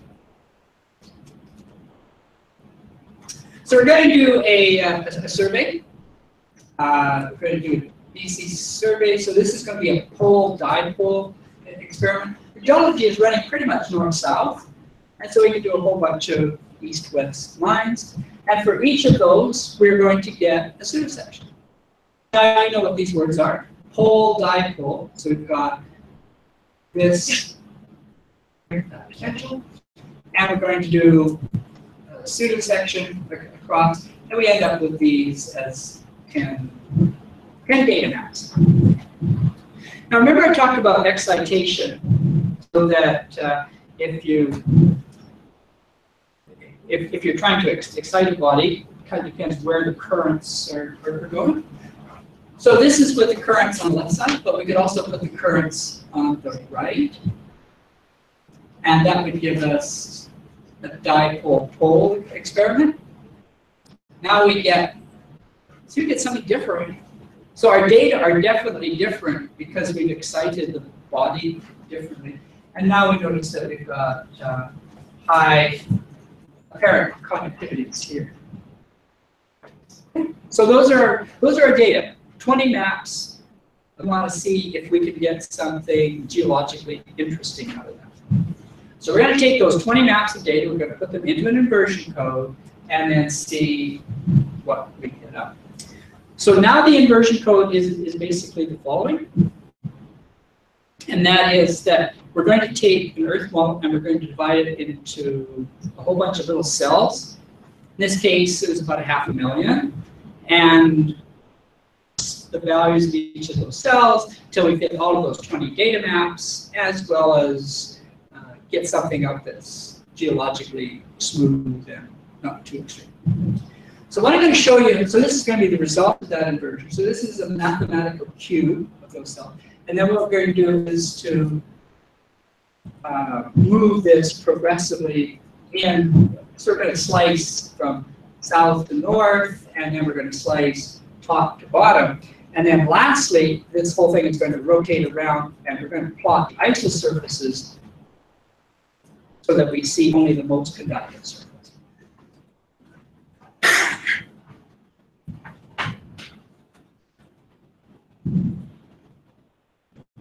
Okay, so now slicing south to north.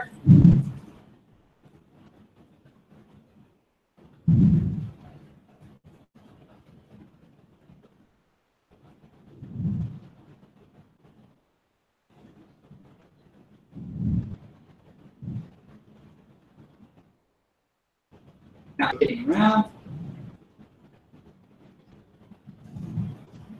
Good. So what we end up with is an image that looks like this. This is the highest conductive region in here. There's a little bit of something up here. There's a bit of something up here. If you plot that in color scale, it looks like that.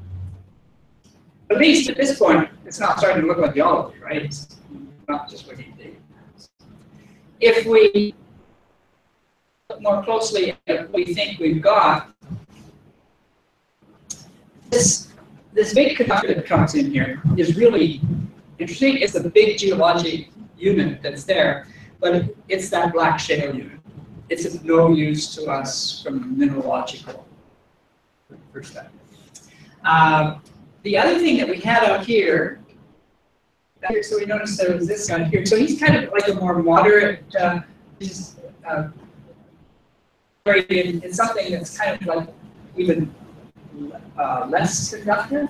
But these are volcanics that are out here, and to maybe something that's really interesting. And in fact, it'll turn out that that is of interest, but we can't determine that from these data yet. We're going to see that at the end of this course when we go to induced polarization, because it turned out that the unit that we're interested in is both conductive and charged. But from the point of view of a case history, this is actually really nice. We've gone through, we've unraveled things, we've got some major units there that are, and starting to understand a lot more. I will pass this. I'm not sure if in Argentina the following problem is really interesting. That has to do with stability of embankment dams. In cases, so you have some kind of a dam that is built up, say an earth dam. They have cores in them, so you got water on one side. Do you have any earth dams? Dam applications? Yeah. Sure. Yes. But mainly it's used to characterize with elastic models. So sometimes you've got water that's flowing through, and you'd like to see if you can determine where that might be coming from. This was actually a very interesting case history for a dam in France, and they get the self-potential. So in self-potential, what happens is that you get water that's coming in, it streams through, and gives rise to what's called a streaming potential. And effectively, there's charges that are built up at both ends, and that gives rise to an electrical voltage that you can measure. So you do a DC experiment as well as a self-potential measurement here, and then attempt to work with that to find out where the water is.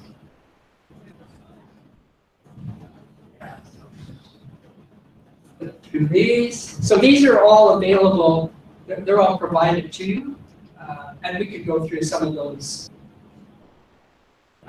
too if you're really interested. I want to do one thing before we break for coffee, and that's to look at this background.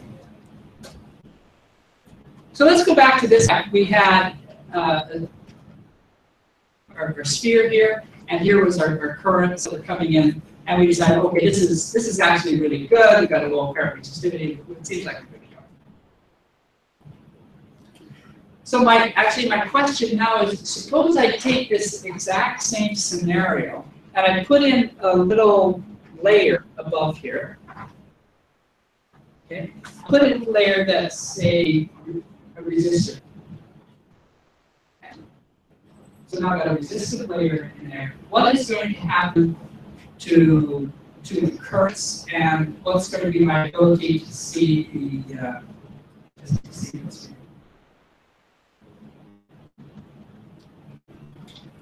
Ready?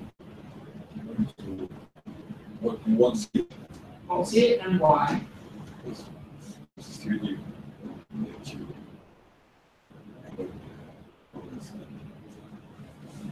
Good. Right. So here's our example here.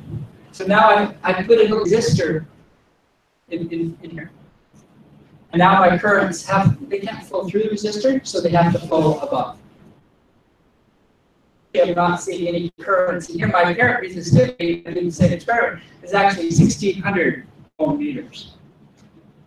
And in fact, if I took this conductor out and I just did my experiment, see I still got 1600 ohm meters. So the only thing that this experiment is saying is that this resistive zone up here. So I had a good setup, but now I put in a thin resistor above there, and I can no longer see that. So that's a problem. That's a real serious problem for DCs. Okay. The second is, suppose I change that to a conductor. Then what will happen?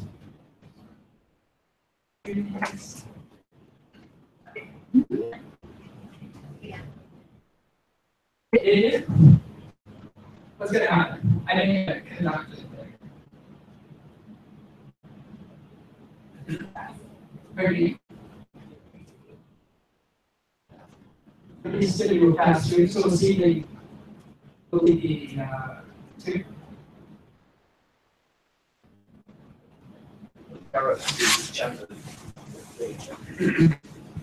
curves will be channeled there. Let's see. So if I make this a conductive layer, so now the currents come in, there's this big conductor, they go just right along and then come back up here. Now we've got an easy flow path through, and now I don't see anything through there.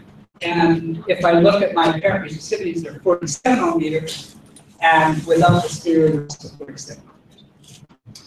Okay, so the point about DC resistivity is that the background conductivity structure is really important. If I get a very thin layer of resistor in there, I may not might shield what I'm looking for. If I get a conductor, it might also shield.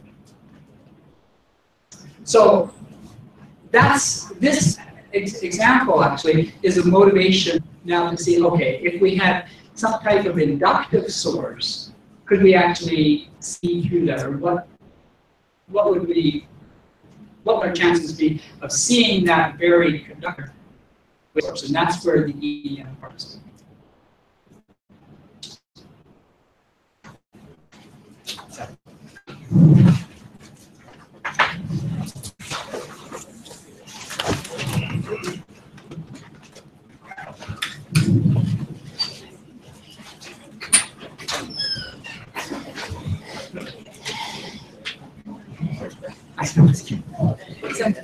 Yeah. Oh. Testing.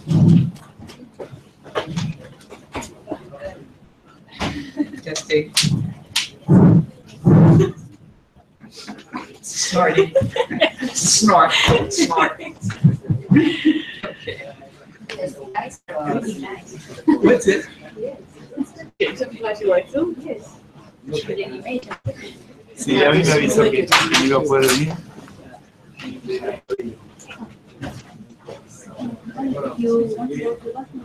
Yeah, that sounds good.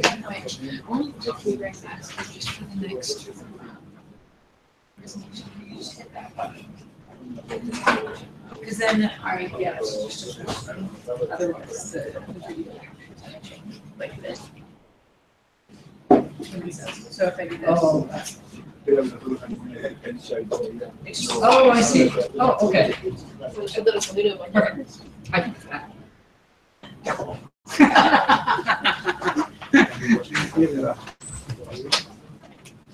Acá hay dos temas. Este es el. Probar un poquito si necesitas frío, si no ya en la máquina.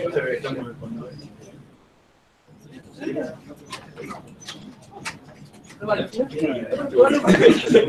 ¿Eh? Si no, le pido dónde está la máquina.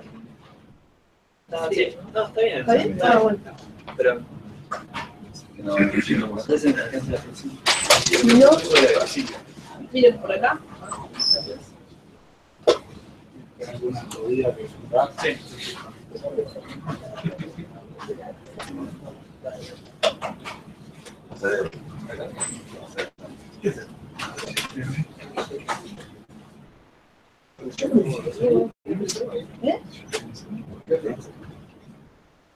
Tenemos que bajar a y volver, pero ¿qué tienes? ¿Sumar? Y si no, baja y decir seguridad. Y más si te voy a decir. Yo creo que sí. Sí, dale, decir. Sí, pero decías de seguridad. Sí, entonces.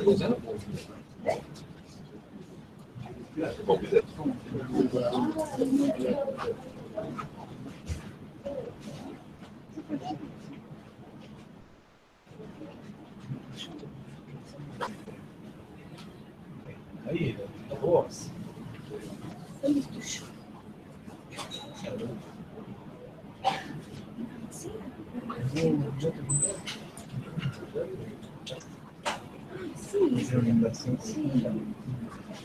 Sí, bueno.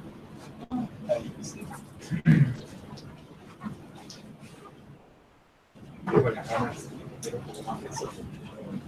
Versiones alemanas.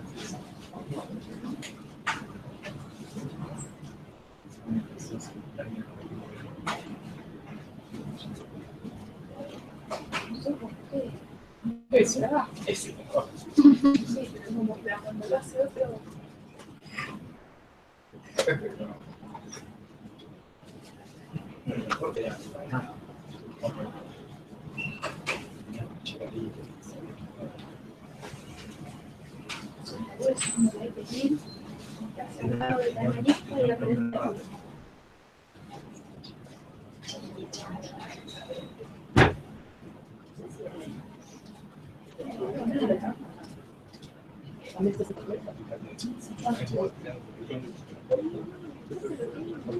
¿Ah, sí? Ah, puede ser.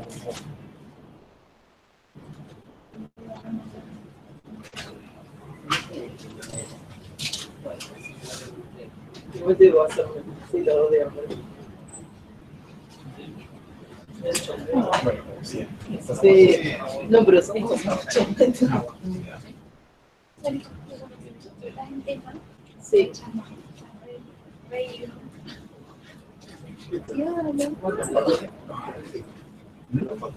De práctica.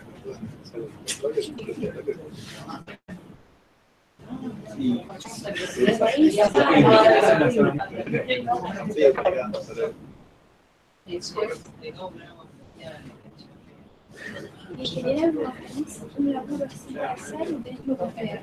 Y en las épocas tenés tiempo para decir cómo me dedicaría a eso.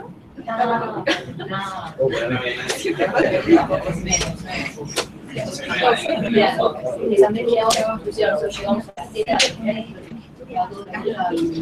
No, sí, yo también era tarde, pero fui como a las 7. Ah, vos también. Pero nos fuimos. No soporté tanta, no tenía miedo. Yo llegué.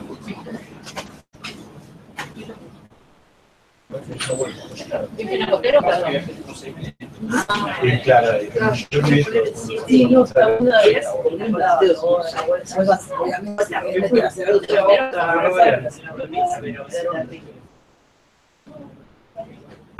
Esa media hora es crucial. Ninguno de estos tiene agua caliente. La partita está buena. Bueno. Era soda. Solo giré. No la batí. Por favor. Yo no la batí. No, haciendo macanas. Le hicieron a propósito.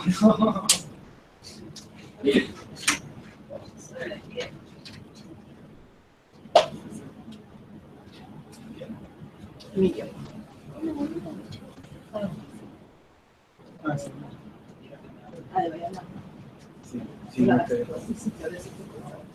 No, por favor. no tiene mucha gente.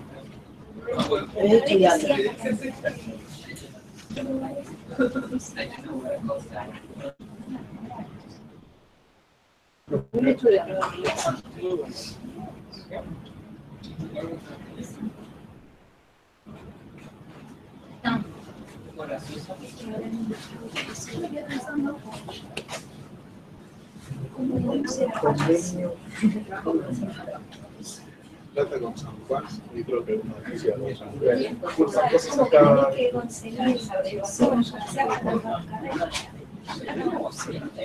Agua caliente. Ay, dispense lo mismo. No,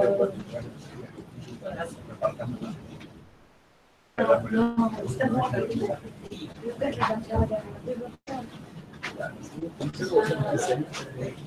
Esa parte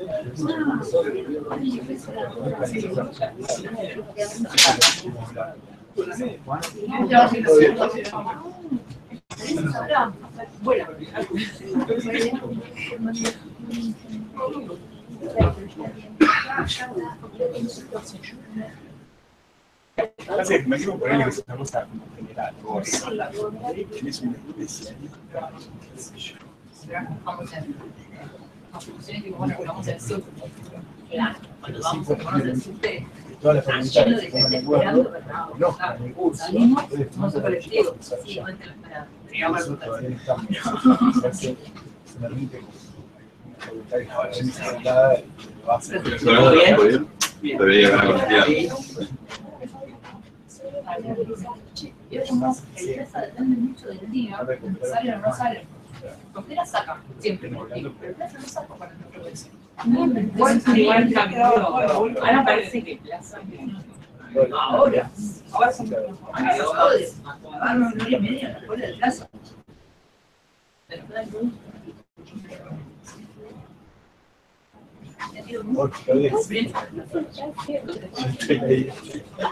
Me dijeron venir.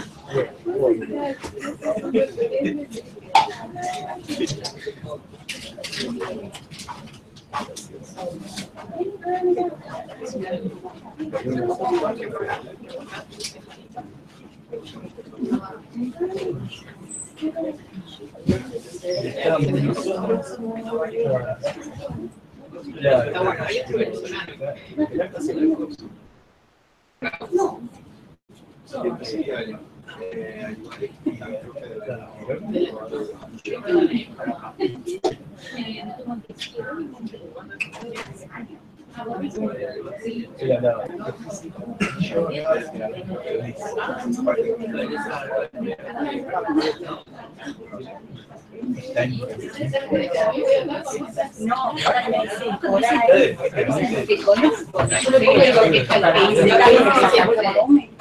No, no, porque si eras ayudante, por ahí te digo la verdad. No, yo trabajo en ese, ¿sabes lo que me gusta? Sí, sí, no, pero por ahí lo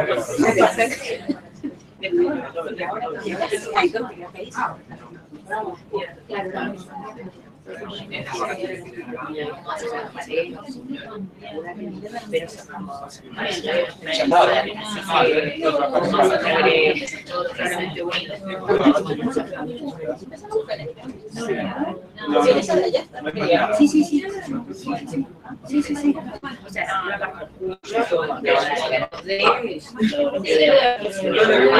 y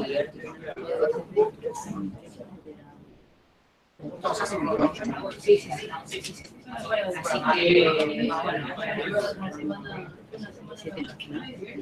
por eso te digo, es así,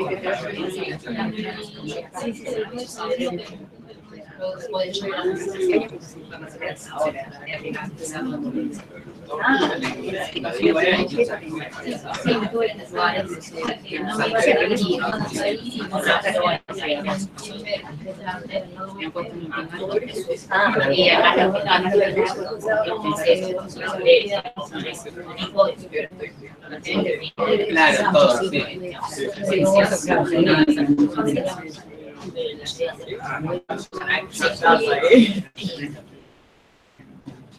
¿Y qué tenemos que hacer?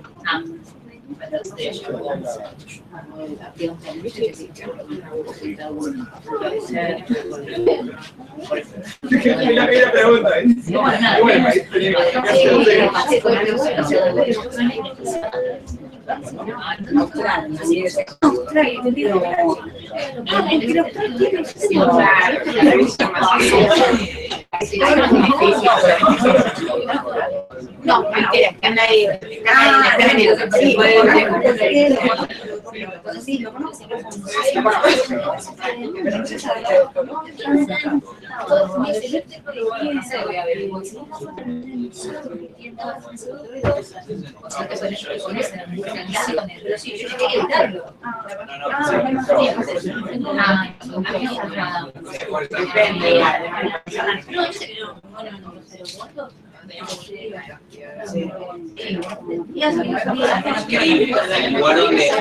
Lugar donde más, claro, en un lugar que pisaste sin nada.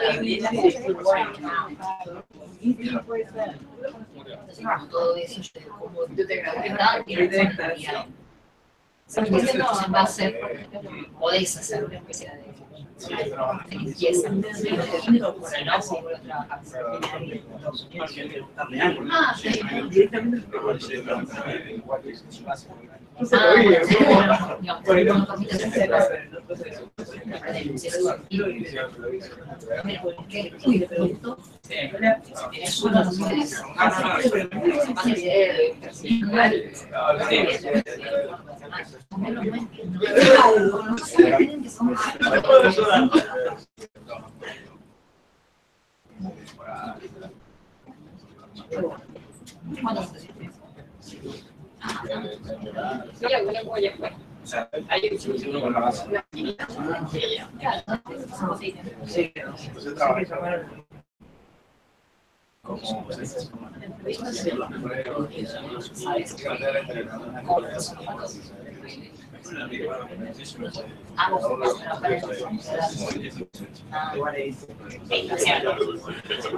Ya tiene algo usado. El problema no es yo lo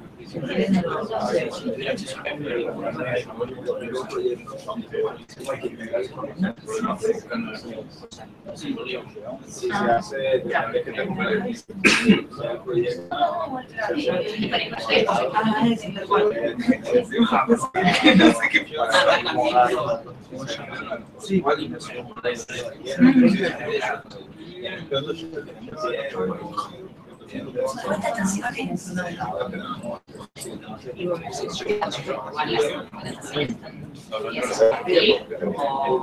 no era más que la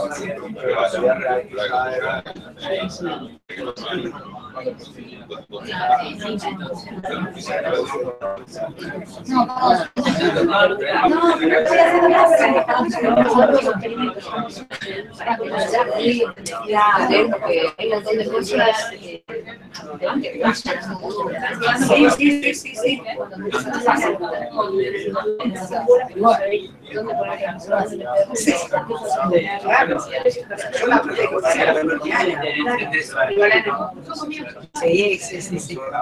Yo le mandé el curso a ella. Ah, claro, ella. Porque sabía que ella todavía un montón de...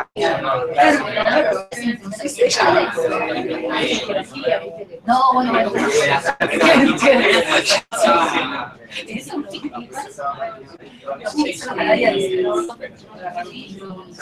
Geometrics son los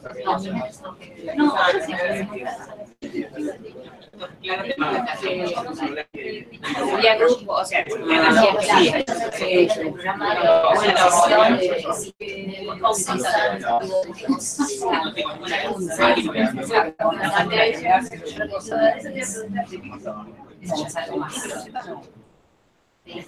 no, que tiene está.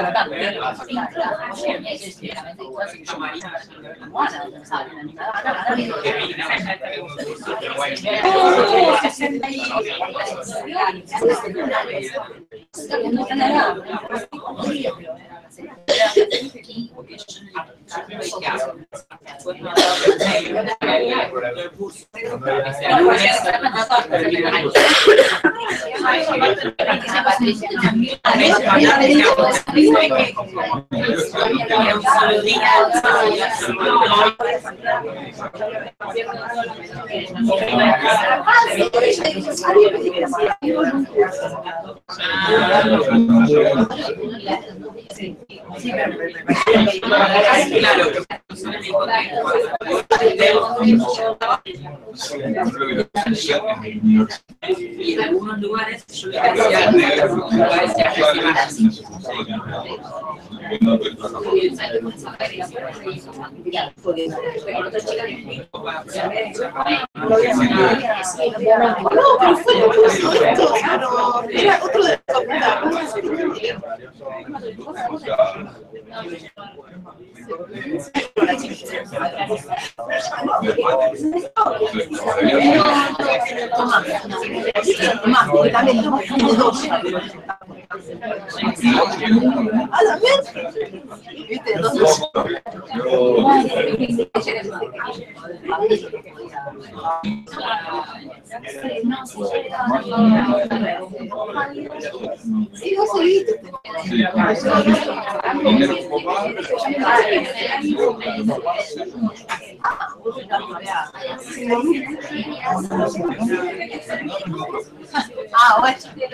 La primera noche que quise dar, y lo que sí.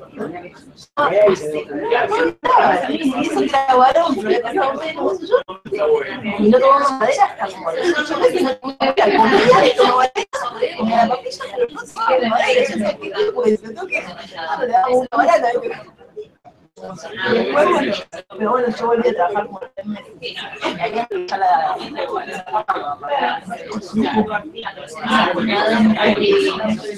claro, pero por ahí lo podemos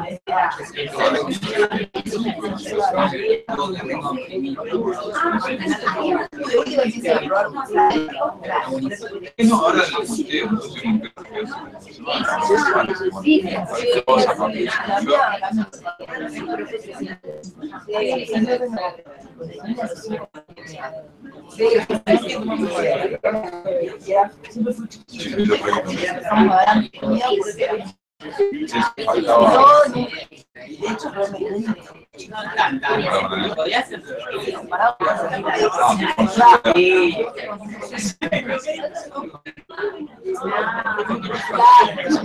No, no, claro.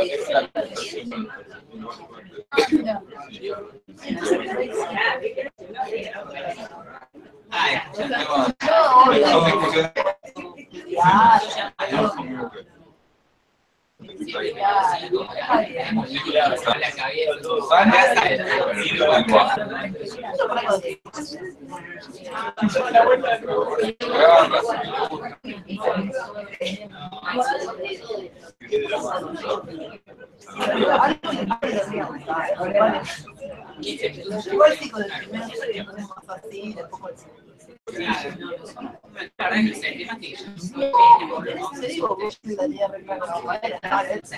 se la tiro por la cabeza.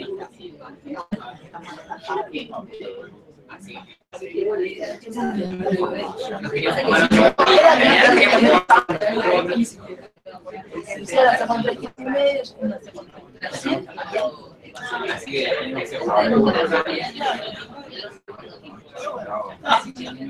No, claro.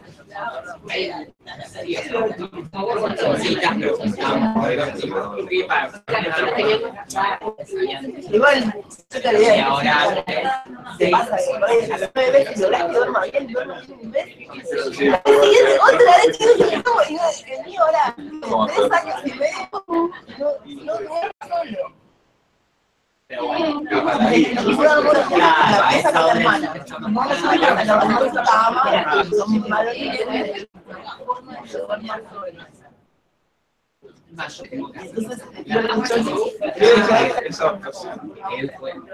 unos meses que logramos, pero nos quedamos con él al lado, y ahora que estábamos medio podridos, como el ciclo,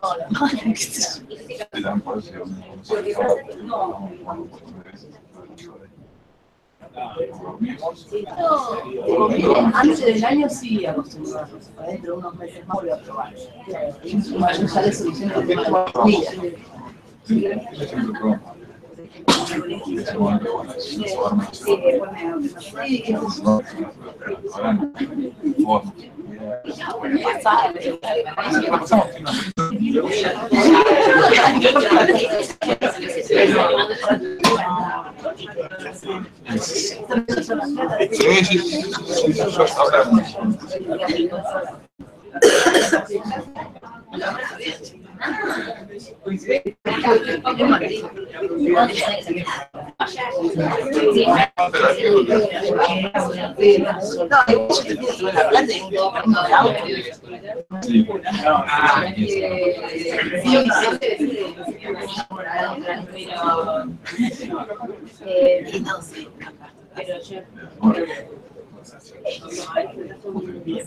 No, yo sí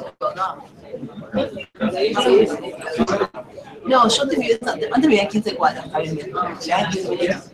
Pero lo que pasa es que sí,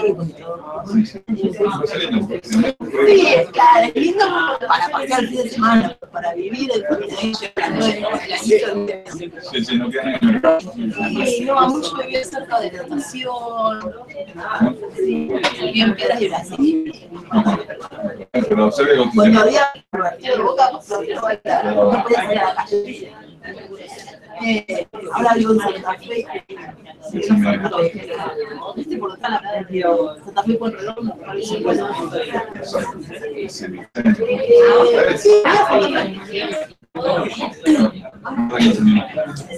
Y no, estoy a 20 a la mañana. Sí, sí, tengo subs de micro, en realidad, caminar.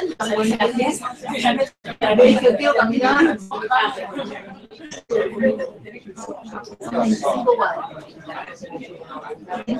La bici en realidad. Sí, sí, hay. Pero.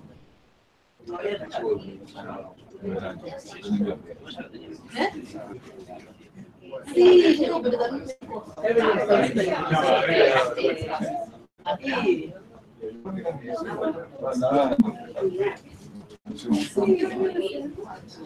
Vamos porque yo dejo a los chicos, después vuelvo a tomar el micro. Sí,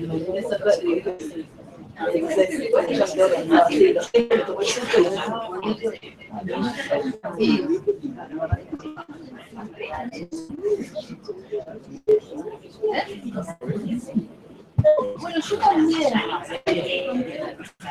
Siempre cambio.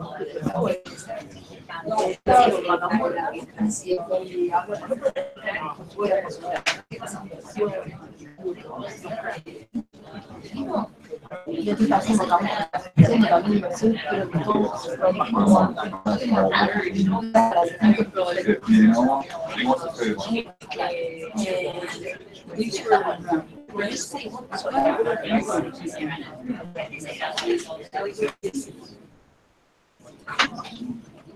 That's actually good. It's nicer that they're triple A's.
Does this work?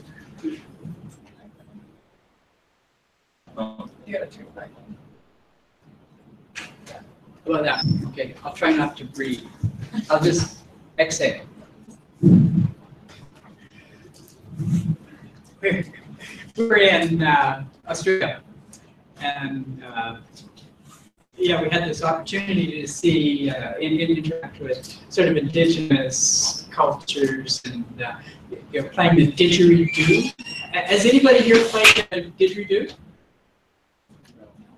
So the technique there, I mean, it's one to kind of blow into this tube, right, and make a sound. Which, when you first do that, is it's gratifying because sometimes you blow into these things and nothing happens, right? So it does feel pretty good when there's at least a sound, but they're actually able to breathe in through their nose and out through their mouth continually.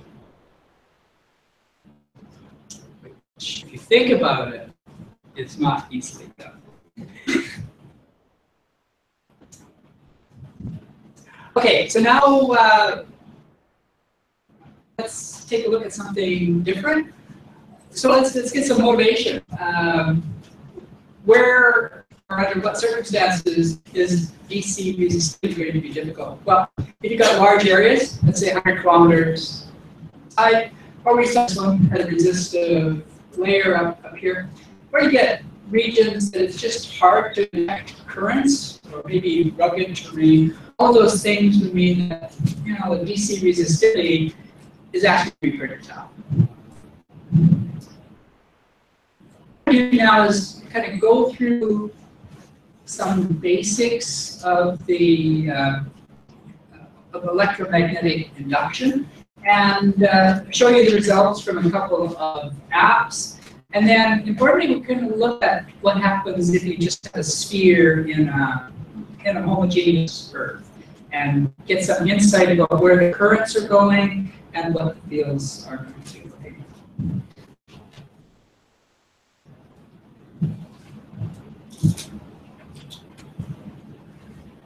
So here's the basic experiment. We've got, in this case, it's going to be a towed system. So we've got a transmitter here, which is just going to be a loop that's carrying current. We've got a receiver. This transmitter is called the primary. It generates a primary field that that in this case looks like this, and that primary field, which is changing in time, is going to generate currents inside this body, and those currents are going to generate magnetic fields that are going to be measured at the receiver. So that's the basic 3 steps. You have a transmitter generates a time-varying magnetic field, induces currents in a conductor. Those currents give rise to a magnetic field. So what we want to do is to take a look at that and just kind of see what we're up against. So first of all, for a transmitter, we could have a waveform that looks like this. That would be a time-varying waveform, or we could have a harmonic frequency transform. So one of the things that, for those people who were learned electromagnetics, generally people, you took Maxwell's equations, looked at them in the frequency domain, and then analyzed them. You did all that kind of stuff, right? And then after you've done all that, you go over here and you say, oh, now we're in the time domain. It just seems like it's so different, and you've got to kind of start over. So it's almost like it's 2 different things. What I'm going to do today, and how you're going to feel when you read, is they're basically the same thing, and the intuition from one can carry over to the other. So here's our basic equations. Now we're actually going to allow things to vary. So there's going to be this first law here that says if I have time-varying magnetic flux, that's going to give rise to an electric field. And this is Ampere's law. This is J. Current gives rise to a magnetic field. And here's our constitutive relationships. So let's just first of all look at those laws. We're first of all going to look at Ampere's law that says if I have a current, that's going to give rise to a magnetic field. So notice that those strange symbols, those are what are called curls. And basically, it's related to something the following.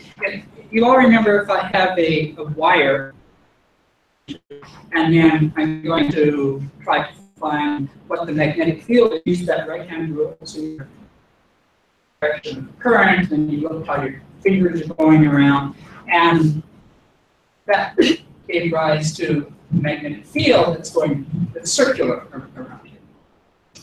If I take that wire and I loop it in on itself, so I make a coil. So I take this straight wire and I loop it in on itself. Now I just got a coil. And now the magnetic field looks like this. Okay? So that magnetic field actually looks like the magnetic fields of just a little bar magnet. If I take a little magnet, then draw the magnetic field lines. You all did this with iron filings in grade 7 or whatever else. And it looks like this. Now here's the point for it. And what's important, 2 things. This part of it just has to do with the direction that's going on. The important parts are the fact that the magnetic field varies. It drops off as 1/r³ from here. So distance of 1/r³ from the center falls off. And the other thing is this thing M, which is the magnetic moment. And the magnetic moment is the product of the current times the area.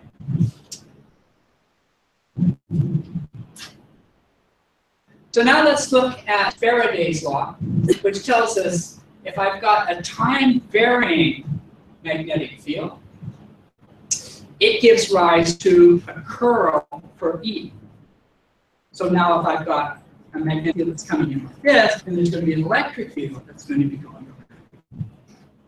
And there's a minus sign here, which is actually very important. That's due to lens, and that helps us determine which way the currents are going to flow. Faraday's law. And then we have Ohm's law that J, current density, is equal to sigma.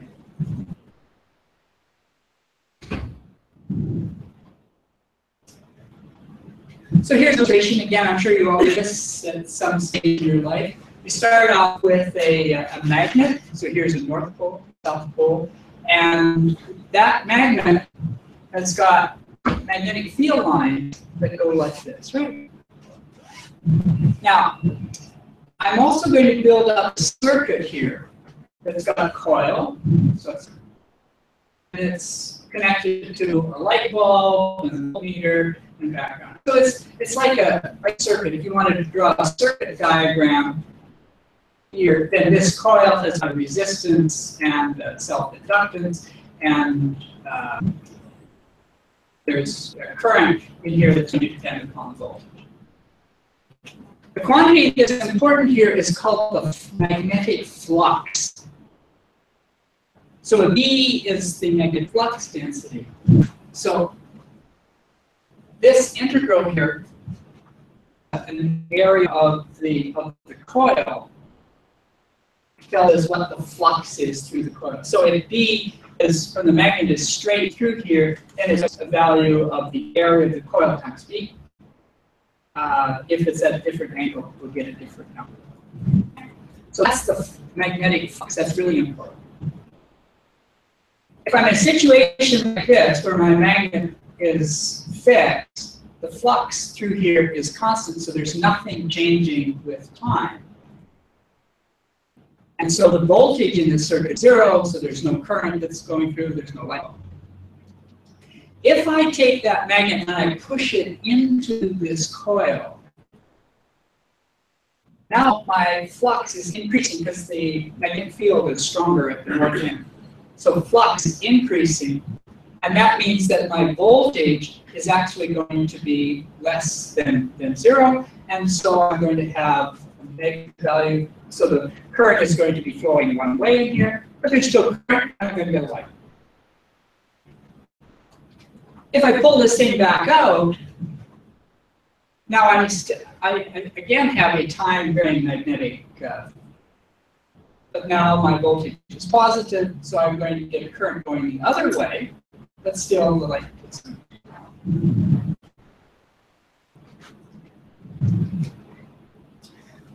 So we have an app for to kind of show you this. It's what we call a two coil app. Here is my primary current. So there's a coil. So it's a primary current, and we're going to subscript with P. And then there's a target inside, which I'm going to represent by another coil that's got a resistance and self-inductance. There's two apps, one for our harmonic current and one for a transient current. I can show you just a couple of pictures. So let's first of all look at what happens in the time domain.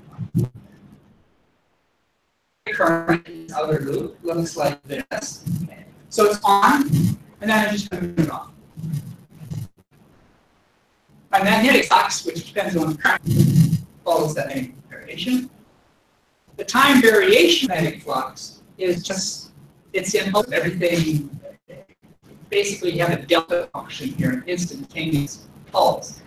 So my time variation of that is that, and then I'm going to, so that's going to give rise to a voltage in here. And then it's going to generate some currents. And those currents are going to decay with time. So my currents in this system here, if I have a magnetic field coming in, I truncate it, initially there's some current, IS, and then that decays as a function of time, according to this exponential, and tau, the time constant, is L upon R. That's basically it.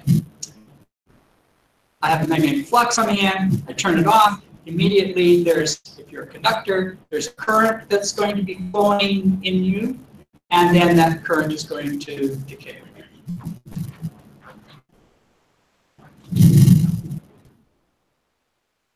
Called the response function. The response function is just this exponential. And if I plotted it, it kind of depends how I plot it. If I plot a log response as a function of time, I just get these straight lines. So tau here has got the longest time constant plot there. Or if I plot it on a linear plot, I get just these exponentials. Okay, simple. Okay. So that's what happens, that's when time begins. What happens if we have a harmonic signal? The difference is that my primary field is kind of always on. But other than that, things should be the same.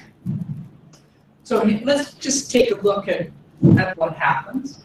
Suppose that my primary field is just sinusoidal, so it's like cosine omega t. Secondary field or secondary current in this loop that is going to behave in the following way. First of all, it has to have some kind of sinusoidal variation that's in tune with the primary. So it's still going to be discrete. It's still going to be cosine omega t.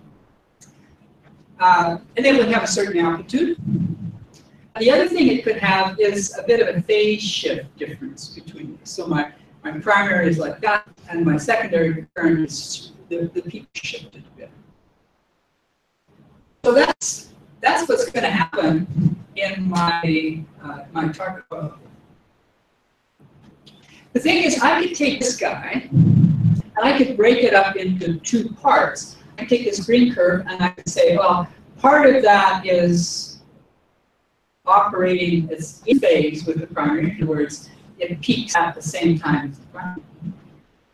The other is it's out of phase, like it's zero when the primary is.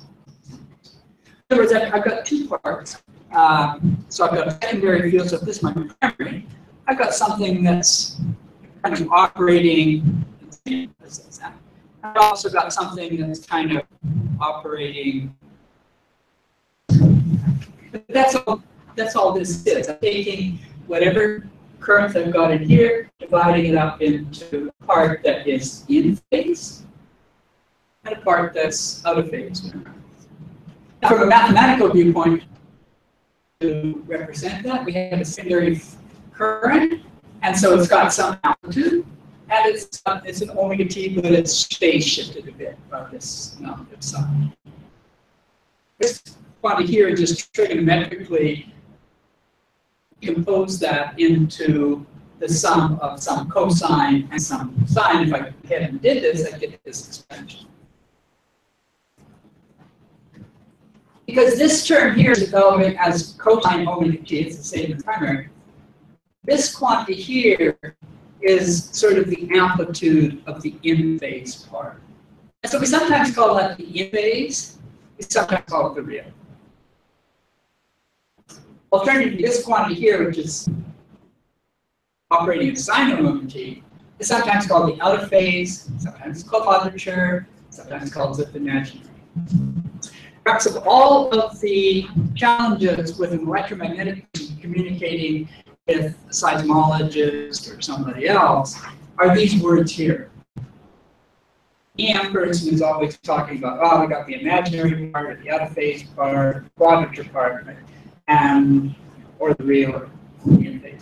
And those terms in themselves can be confusing to the non-person, but they're actually extraordinarily simple and are just easily visualized by this diagram here and recognition that these words are all mean the same thing. But then the question is, well, what about this phase length? Well, there's an expression for that within this like omega L upon R. And this quantity is called the induction number. So it doesn't matter what combination of these parameters exist. So if that combination comes out the same, then they're going to have the same phase shift.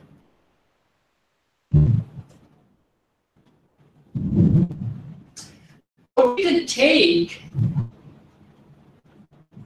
this part here, so the in-phase part, and look at what this is as a function of alpha, and we could also do the same with this with the function of alpha, and that would give us our response curve in the frequency domain.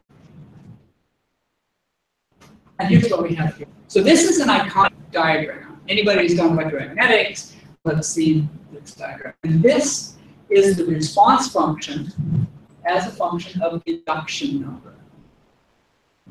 So the quadrature part, out of phase, is given by the dashed line, and the real part is given by the solid line. So that tells us how, in induction number, the energy is partitioned into the real or the imaginary parts. Okay. So in summary, what do we have? In both cases, whether for step-off or harmonic, it's Maxwell's equations that are governing things, and everything is exactly the same, except that in frequency domain, our primary current is always on, and that gives us a slightly different representation. Okay, so now let's come back to this object here with Ampere's law. Discussed that briefly just a second ago. If I have J, then that gives me some magnetic field. So now I get currents that are induced in here. They're going to get magnetic fields. Okay, so now our receiver. What do we have for receiver and data? Well, we can have a couple of things. We could actually use a magnetometer. Okay, that can measure. It could be a flux gate magnetometer. Could measure the magnetic fields in each of three components. We also could use a coil, because now if I have a coil and I got a time varying field, I'm going to get a voltage. So basically, coils measure voltage. So they're responsible for measuring like dB dt. And both of these are used. Systems. Most of them use coil. In fact, a lot of ground-based systems use coil. In fact, magnetolurix uses coil systems. You could use a flux gate magnetometer. Point that's very important is now we come back to something called coupling. And if you remember what I'm talking about with respect to flux, here's where that comes in. Suppose I have a transmitter that's looking like this. I have a target coil like this. Now I get magnetic fields that are coming through. So I've got a big flux that's coming through here. So I'm effectively perfectly coupled. If I'm sitting up here, now my coil is this way. My magnetic fields are parallel to the plane of that coil. So I've got no flux that's crossing that. And so that's null coupled. Okay, so that's an important point here. It's going to be coupling, the way in which that primary current or primary fields sort of flow through your whatever you've got, turns out to be extremely important. Now, coupling works two ways, right? This could actually be the transmitter loop, and this could be the target. That coupling. But you also have, well, this could be the currents in the target, and this could be your receiver.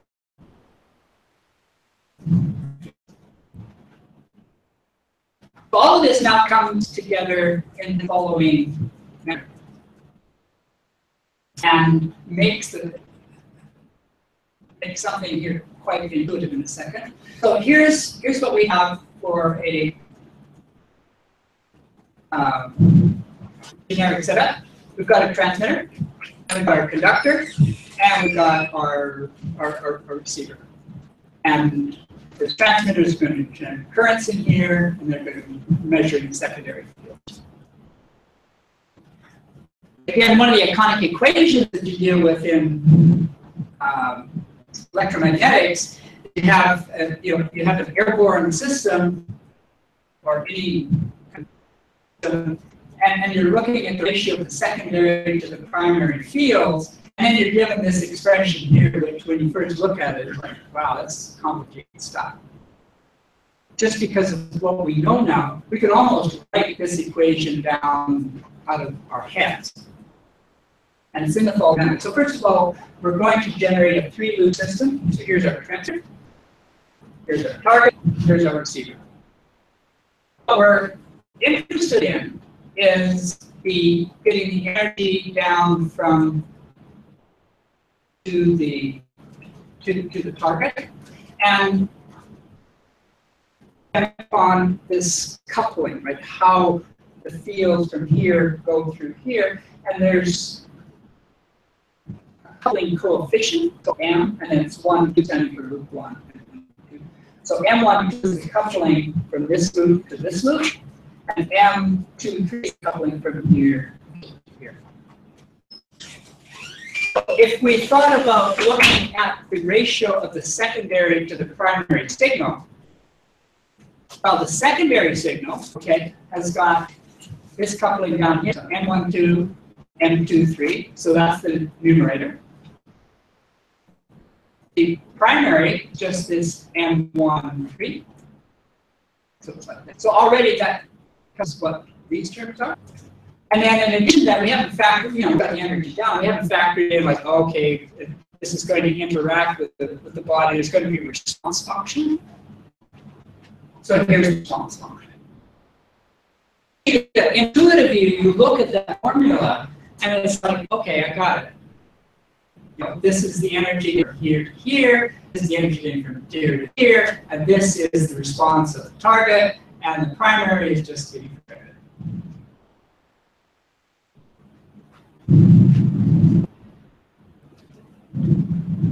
Okay, so now to an inductive source with a loop-loop system. So I'm going to try to detect a conductor. I'm going to plot what I expect to see as far as a response. So what I'm going to do is this curve here. It's got that geometry that's attached to it. And then I also got red and black. So red is imaginary and the black is real, and they look like they're about the same. So the question is, okay, what's going on here? And how do I get this this particular way through that? Because there's some real fundamental things that are going on. So I'm going to use Anna again as she's my target. Okay? So now as I'm sitting on one side of her, okay, so I'm sitting here, okay, then I've got a transmitter coil that's sitting here. So there's now a magnetic flux that's going on. So this is this coil. So that's I've got a transmitter coil that's sitting here. So now I get a flux that's coming through here. Right? And then it's going to get a current in this loop. That current in the loop is going to be flowing in such a direction as to oppose any change. So if my field is increased this way, then the current is going to be this way. So now my current is flowing this way. So my thumb is in this way. So I get a magnetic field from here that's up like this. I get a magnetic field from transmitters like this. So both my primary and the secondary are in the same direction. You say, okay, that's positive. Except I have a sign. That's going to be a little bit later. My transmitter coil comes over here, my receiver coil comes over the target, and I get a zero cross. And why do I get a zero crossing here?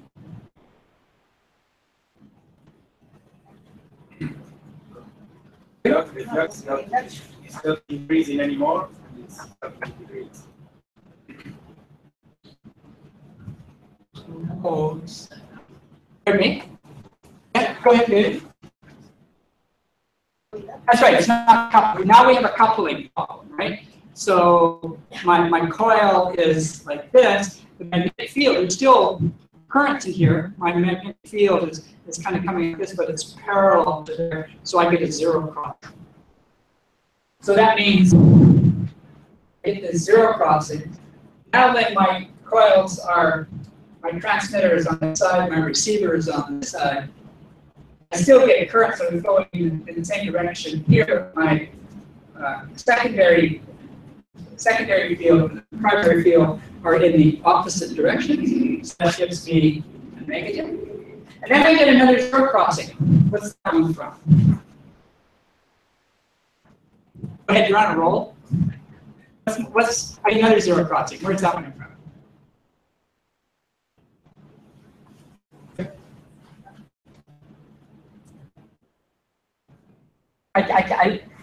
You're right, but I can't hear you. Can I get another zero crossing? Where's that coming from?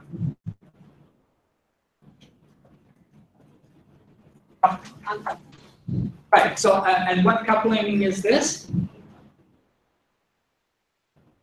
Primary is there. On this second zero crossing, is sitting right up here, so the magnetic field is coming down.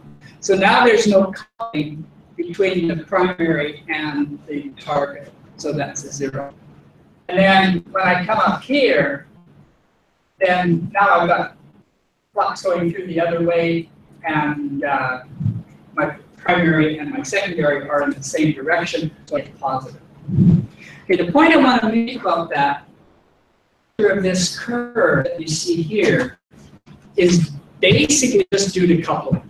It's just trying to figure out, okay, what's the relative location between my transmitter and the target and the receiver. Okay? That's all coupling. The fact that the red and the black lines are the same refers to this response function. So I am at an induction number of 1, then the real imaginary parts are the same. And so, okay, what's going to happen now if I make the induction number smaller, make it less than 1?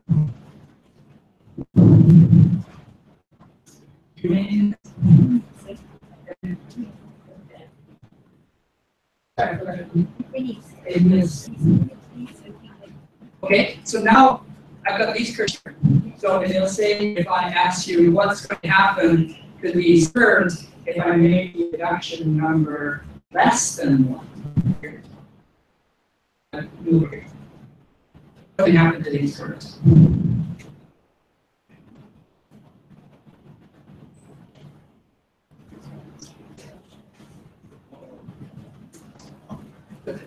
To bring it down, but not in a small quantity. Same shape. Same shape, okay. But yes, who's going to be small? Everything? Because air is going to be bigger and air is going to be. So we just make this whole curve bigger.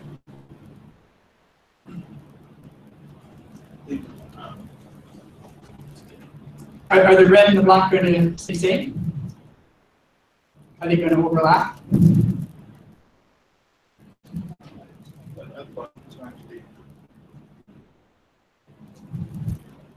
Anybody else? Shift. Shift. Okay, so we got shift, we got bigger, smaller. So you said you passed. Anybody else? What's this response curve? So let's think about this guy. What is he really telling us? It says for an induction, induction number on this way. If I'm sitting down here at a low at a low induction number, then most of my signal is actually going to be in the red here, in the quadrature part, compared to the real. So I would expect to see big quadrature values here that have a low induction number. So let's go back. So now here I'm at 0.5 curve, right? Because that's just geometry. But the relative response, the imaginary part is actually larger than the real. Okay, so that's the importance of this response curve. And correspondingly, now what's going to happen if I go to an induction number greater than 1?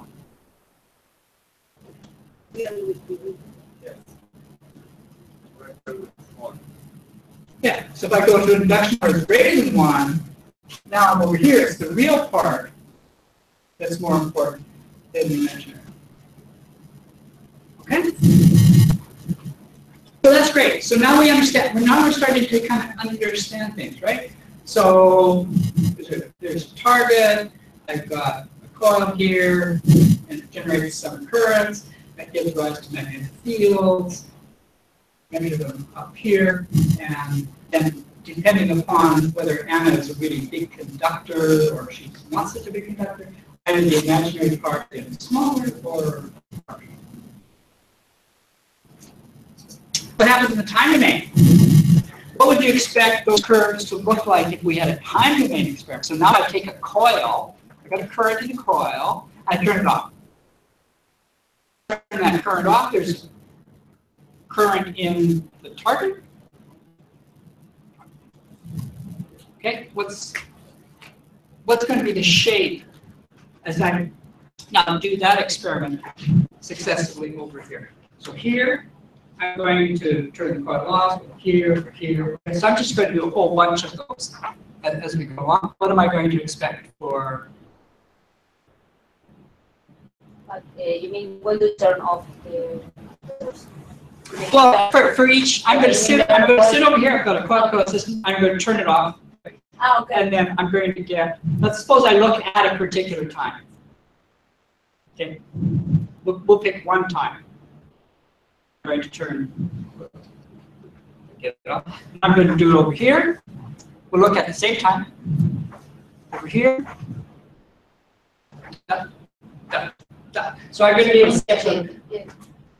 Yeah. So the question is, what would that curve? About related to the shape of the decay curve, you mean? What if I plotted a profile here with a time domain system and looked at a particular time, then what is the shape of that curve going to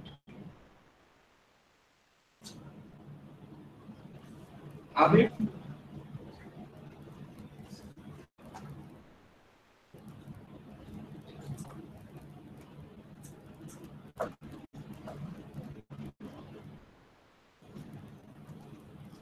Anybody? Any video?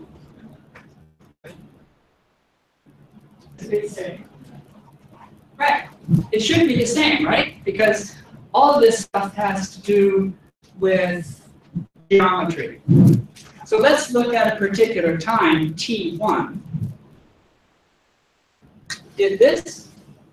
I would just get this curve. That's called geometry. At t1, if you remember the response function, it should be really hot. As time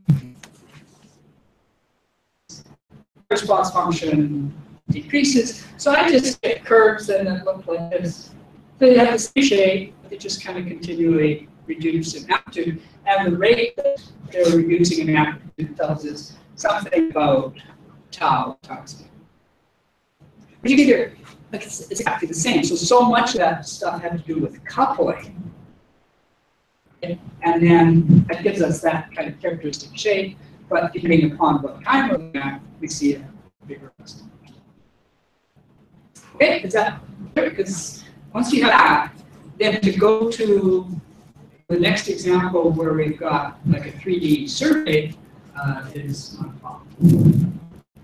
Okay, so what have we got? About the basics of EM, response functions, coupling, yeah, and frequency of time. The thing is that we've got a circuit model here that we can use as far as coils. Does that look like it would be applicable to geologic targets or not? So now we have to check. So we're going to check by looking at a sphere. So first of all, we'll look at the coil system. So here's a general coil system with response function that looks like this. And now we're going to take that and we're going to actually do a numerical modeling. So this is a 3D numerical model of a sphere that's 30 meters in radius, 2 steams per meter. It's buried beneath the surface, and there is a transmitter that's 20 meters above for an airborne survey. And then we're going to measure the receiver that's 8 meters off the sphere.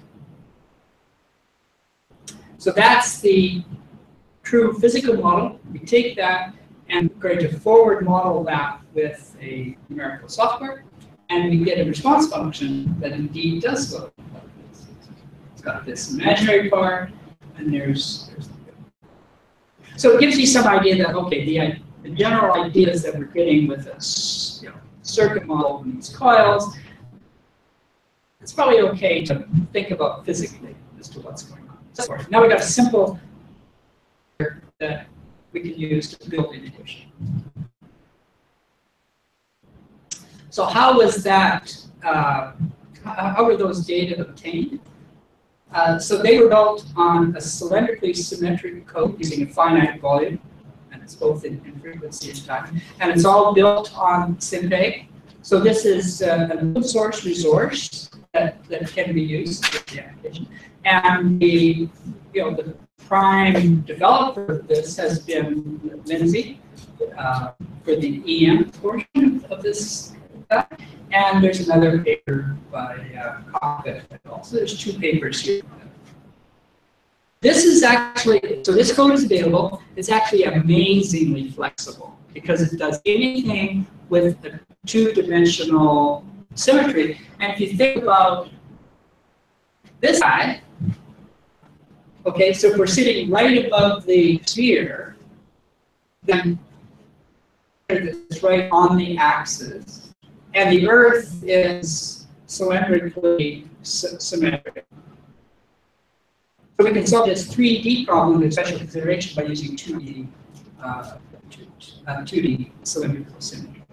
So that's available. The other thing that, and this is especially interesting perhaps for the hydrocarbon industry these days when they're using steel casings as extended electrodes, and you've got both conductive and magnetically permeable material, you can use this code to do numerical simulations. So it's a great way of checking anything else, and also predicting the results. And the other thing that's really nice about it is that it plots the currents in the fields and stuff like that, so you get an intuition.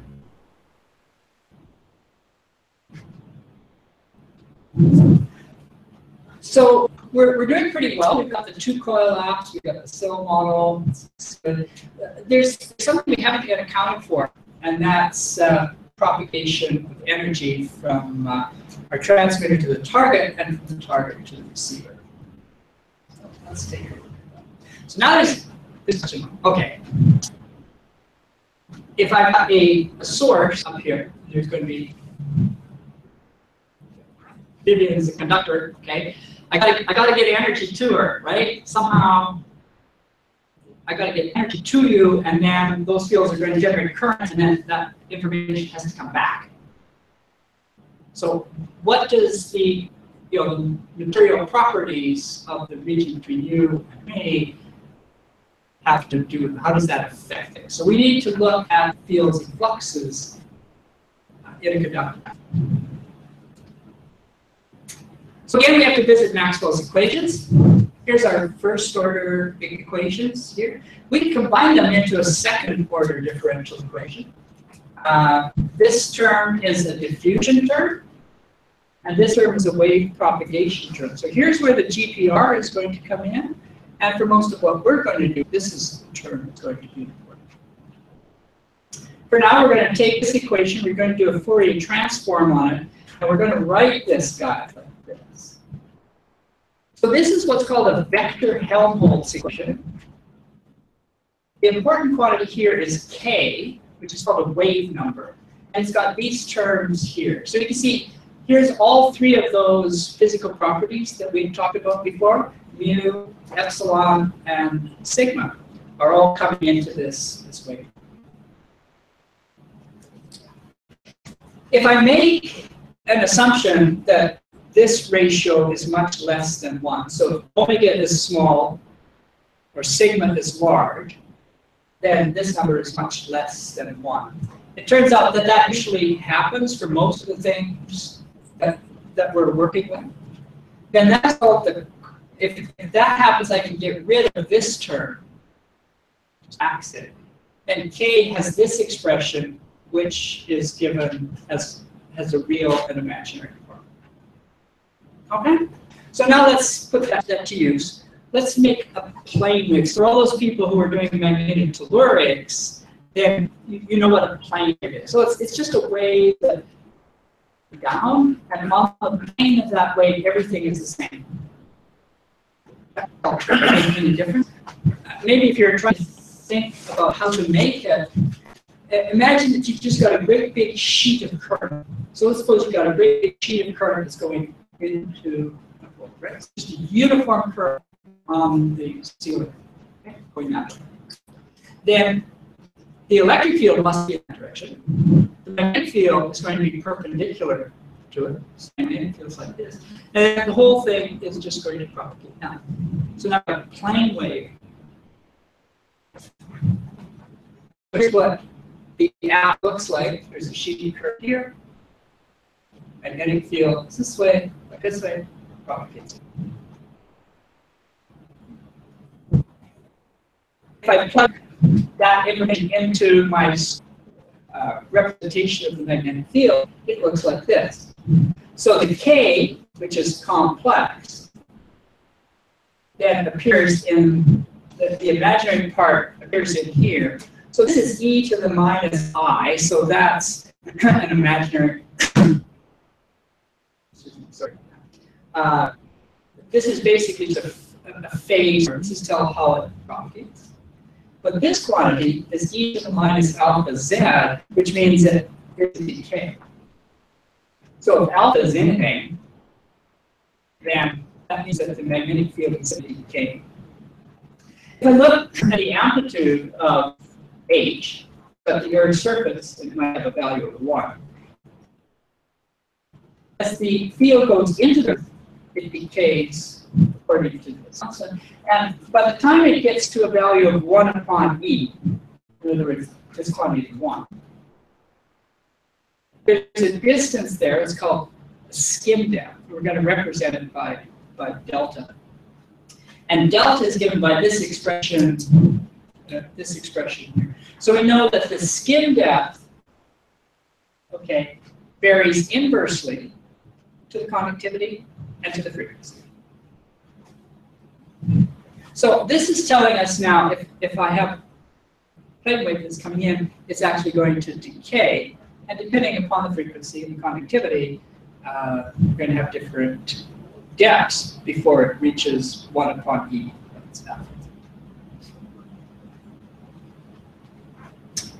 In the time domain, things are kind of, here's our expression for the field. And in our quasi-static mode, it looks like this. So let's first of all do two things. One is that I'm going to look at what the magnetic fields are going to be like as a function of time. So suppose, again, which is Anna? She's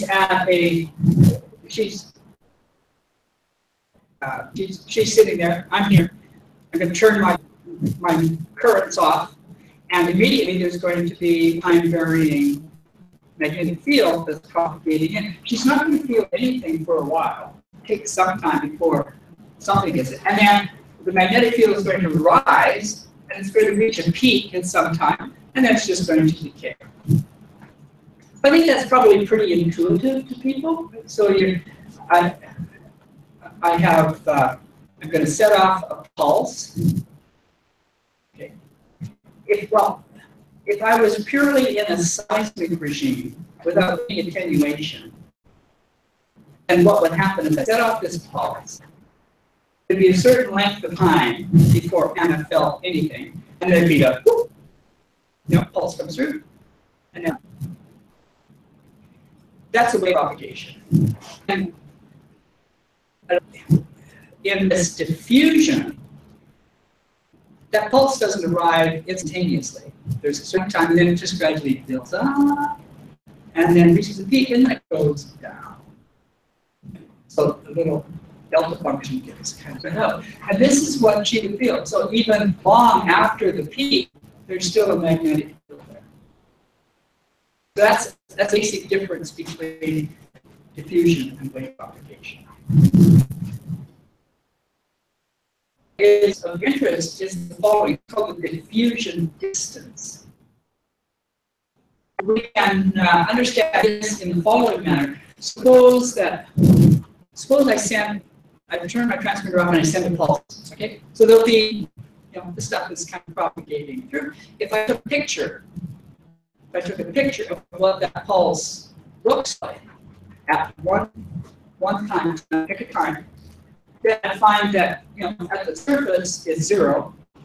At some depth it's a maximum, and then at other it kind of decays. So this is what my wave field would look like inside the Earth, and there would be a maximum. We call the depth at which this takes a maximum. We call that the diffusion distance, and it's given by this particular formula here.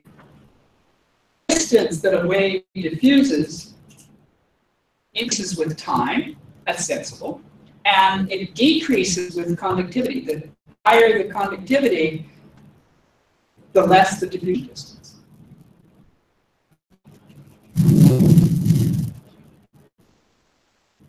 So we have maps for that.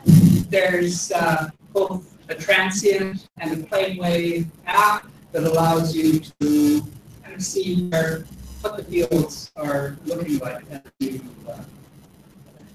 after you shut things off or at a particular time. Okay, so now we're ready to, so we've established that. That was necessary information you understand about the plane. This. So we've got a transmitter, so we're going to put energy in its target, and we've got to get stuff back up. So in both cases, energy is attenuated. So let's just take a look. So here's a sphere. Again, that was done by that cylindrical app. So now I've got a sphere. It's 2 Siemens per meter, and it's got a background of 10 to the minus 8. And I'm going to look at a time of 10 to the minus 5 seconds. So it's 10 microseconds. To see what the currents are. Now with the currents, they just look like this. So they come around the outside. So here. Let's just kind of think like, okay, first of all, why are the currents just around the outside?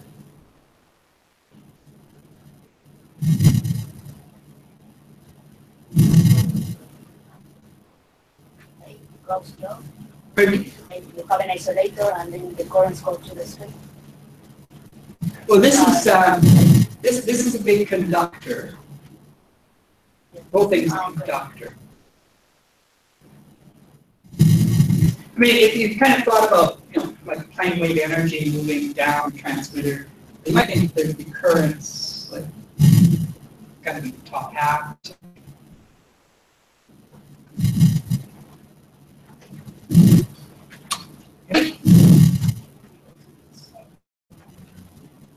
Because it's conductor. Pardon me?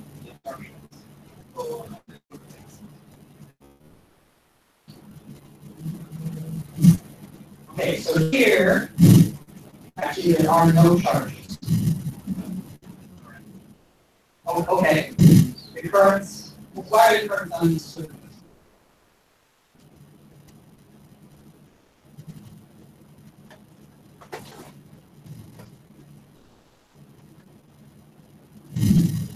I mean, you're right, currents are uncertain, but now why are they uncertain? I've got a system, I turn it off, I look 10 to the minus 5 seconds later, and I just got current uncertain, so like, why is that? You mean like a type of channeling? Like, it's a type of channeling because then it's difficult to go down, or like if you have a, I don't know, a mirror or something. Not quite. Anybody?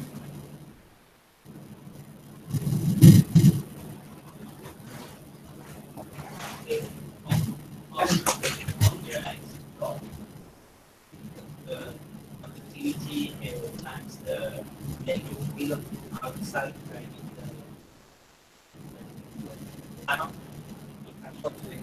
Conductivity times the field inside the conducting sphere is out. That tells us that there's no currents outside. That's fine. So the conductivity, I mean, there is an electric field. But the electric field produces no current if the conductivity is small, right? So that's good. So that's why the currents like on the sphere. The question is, why are the currents confined to the outside?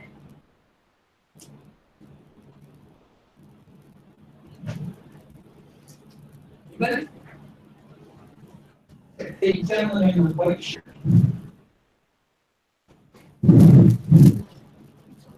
Yeah. Why are the currents? Actually, your name is Mister. Oh, sorry. So why are the currents just like this on the inside?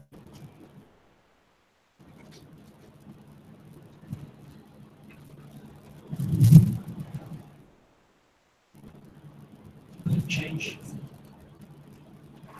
Great.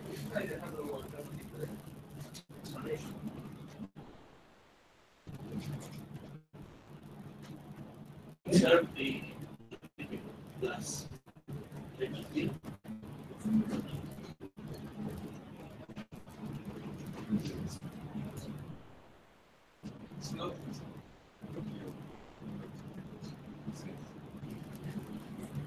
Governance data.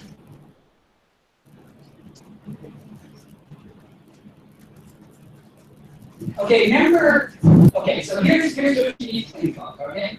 So we've got a system, turn it off, and we're looking at a particular time.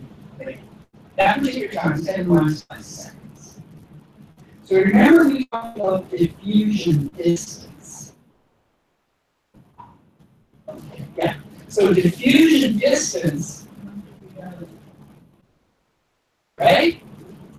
So now suppose that, so the sigma is big, right? So the 2 seconds per meter, time is 10 minus 5. So that means that if we evaluate this number, it's a certain size. And that number is appropriate for any place on this sphere. Initially, I'm going to get,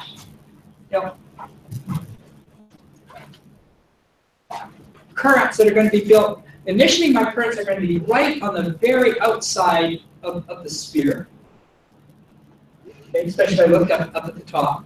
And then as a function of time, they diffuse in. So at 10 to the minus 5 seconds, these currents have only been able to diffuse in this far. So this is a relationship. How far these currents are in, that's a relationship by that diffusion distance.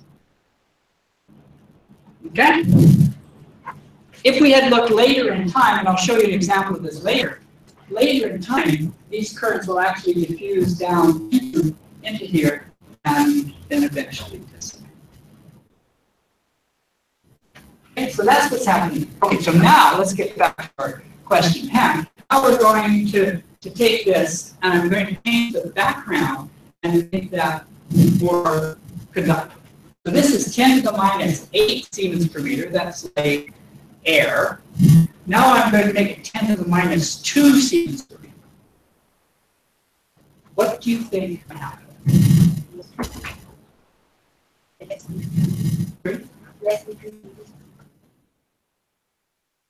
go to the restitution, sorry.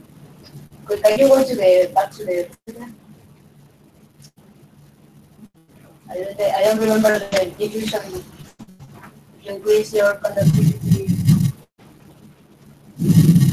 Right, so if I increase, but I'm increasing the conductivity only of the background. So what, oopsie, right. Sorry about that. So I'm going to take this at 10 to the minus 8 Siemens per meter, and I'm going to change it to 10 to the minus 2 Siemens per meter. And I'm going to change 6 orders of magnitude. Remember, what we're trying to do here is look at the effects of the background conductivity. So what's going to, what do we know to happen? So your name is? How about one? One half. If I make this 10 to the minus 2 Siemens per meter. What do we talk about? What do we talk about with airplane wave energy coming in and amplitude decaying? So what's going to happen? There's still contrast between the object and the background, so it should be similar to that. Anybody else?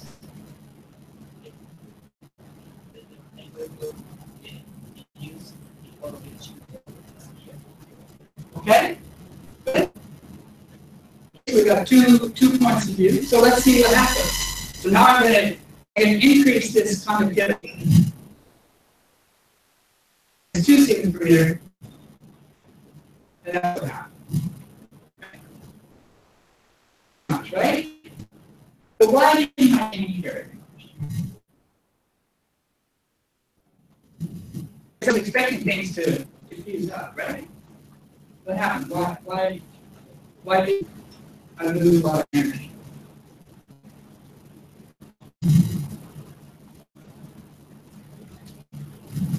Because they're very close to the surface. Yeah, kind of. But basically, I didn't lose a lot of energy here because it still wasn't conductive enough. At this, even at 10 to the minus 2 Siemens per meter, you know, the diffusion distance 10 to the minus 5 is just still long. So now we'll go back to your. Look what happens. Now I make it 10 to the minus 1. So now there's still conductivity contrast, right? But I've clearly changed things. So the fact that there's conductivity contrast is important, but that's not the crucial issue here. The crucial issue is this background conductivity. Now look what's happened here, right? I've got currents that are up top here. So I'm absorbing energy as this field comes in, and I say currents at the surface, but they're not as big. And if I increase it even more to 1 Siemens per meter, so it's still a factor of 2, everything is just absorbed in that top. Okay, so this is a very, very important point. When I look at effects on background activity in the time domain, this is, let's see if there's, if I air like this, if I have a kind of a resistive background, doesn't really hurt me very much. If I make that background conductive, then now, you know, oh, I can make currents up in here, so that every time I get something generated up here, it's going to cut there's going to be energy losses going down. If it gets conductive enough, I don't see the sphere. Okay, so your ability to see D depends on your background conductivity. This is why if you go to Australia, they're frustrated beyond belief because they've got anywhere from 20 to 500 meters of regolith, which is very conductive, 1 Siemens per meter, and they simply cannot drive energy through that.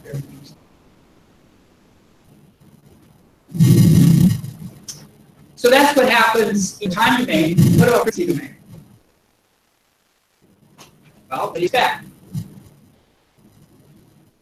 So now let's look at a bigger frequency. Let's look at 10 to the 4 hertz. Here's our system. So background, please stick with that.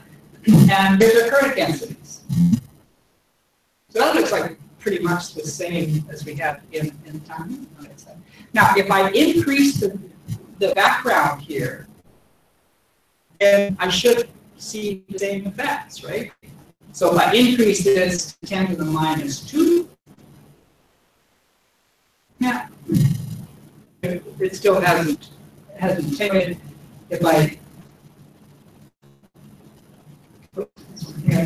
I increase it to 10 to the minus 1, now we're in that same situation. See how much of the energy is in that top surface? How I'm starting to shield. And a little bit later at high frequencies, everything is up here. So you can see the parallels. And this is the advantage of looking at the currents. You look at the currents, you really understand, okay, I see.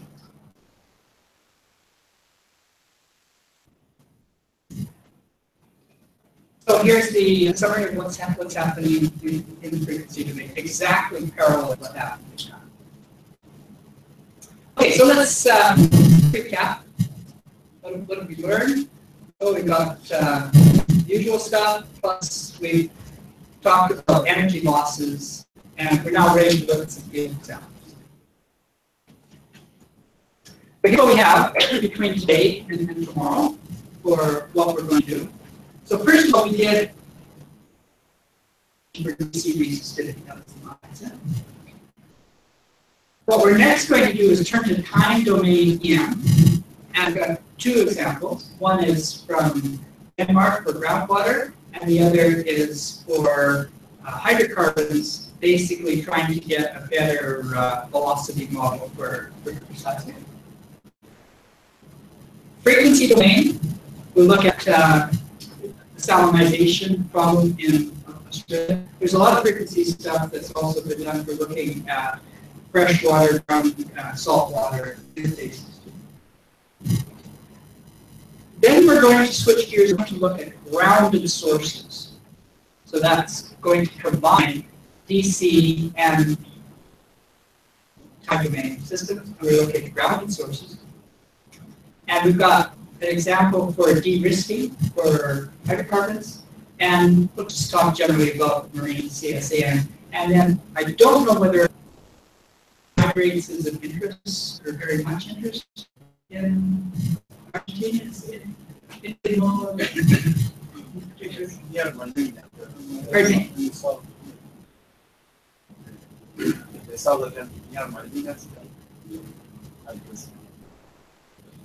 And is that an interesting problem to them? Not much as far as I know.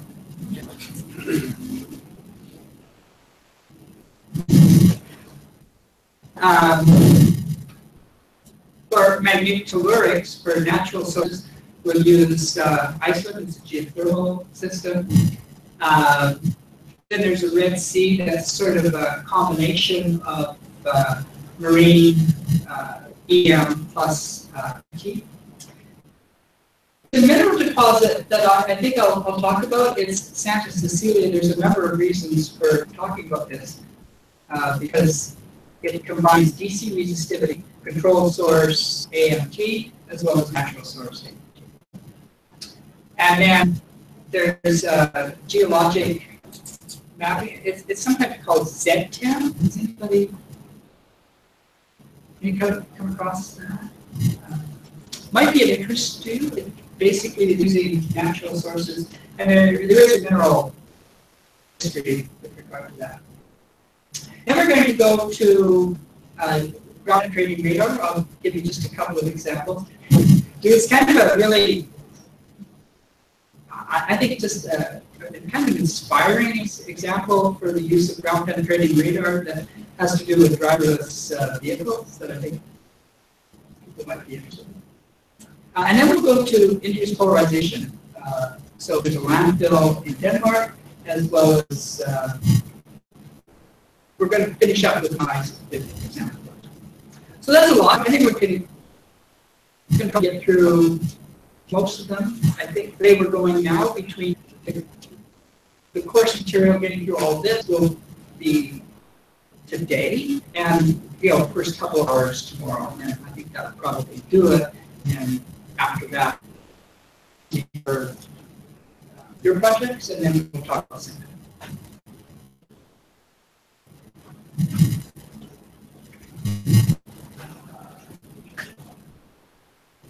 So I guess that's probably, was lunch supposed to be at 12:30? Yeah.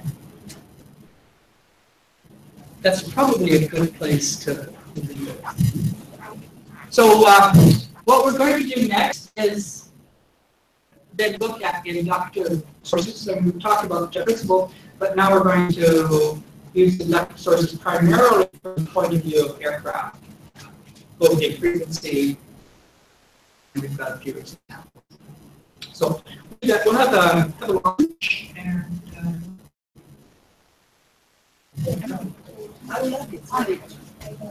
or is there any?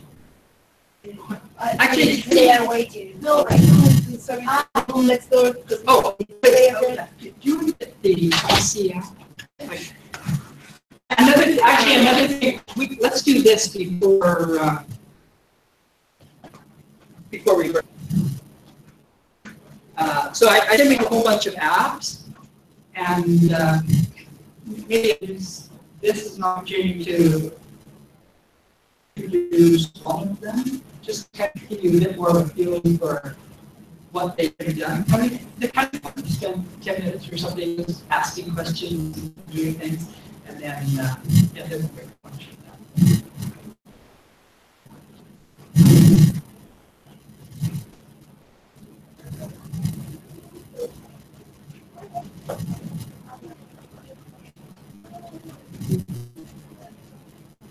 So this is actually much better. Usually we're forced to try to almost get through some of the inductive sources.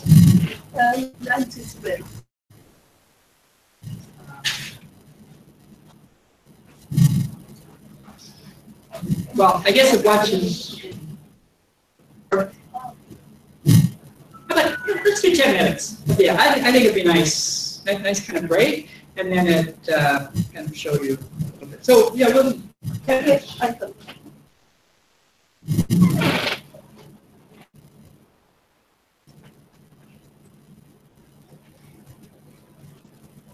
So one of the things that often happens for a geophysicist is that somebody will come up to them and say, hey, I'm looking for a tunnel. Okay, can I use DC resistivity? Okay, and somebody asked you that question. And what would your response be? Anyway. So somebody knows, maybe not. It's heard about DC resistivity and says, hey, can I use DC resistivity to find a tunnel? And your answer would be, it depends. Okay, it depends on what? How big it is, what you expect about access.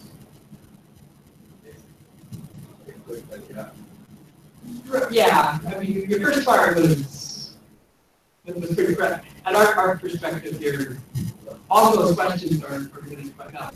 The answer was, you can't say yes or no. You first of all have to decide, what are they, so you need to know what the, what's the dimension of the tunnel, how deep it is, what's the conductivity in the tunnel, what's the conductivity of the hose, right? You need to know all of those things, and then you can set up a survey and see, okay, do I excite this target? How do I want to measure? So it's not a yes or no answer. It's perhaps with qualification.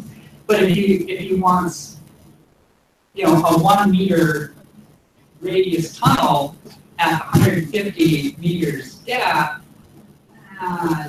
there's not very much hope, right? But if you bring that up toward the surface, or you make it a big radius, then you have some opportunities of working.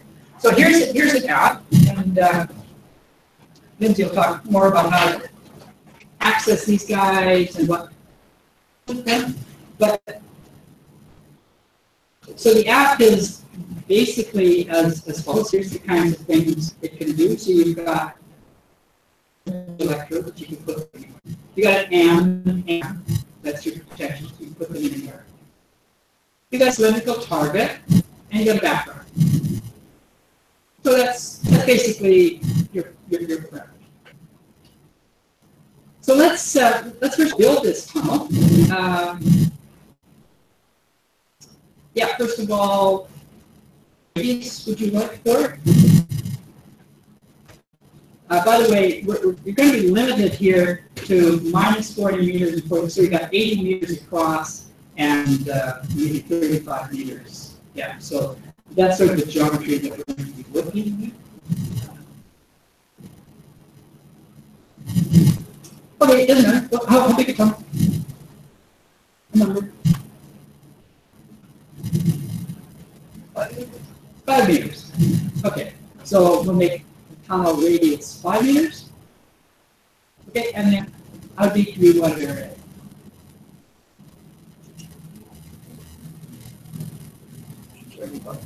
Okay. 25. Might be challenging.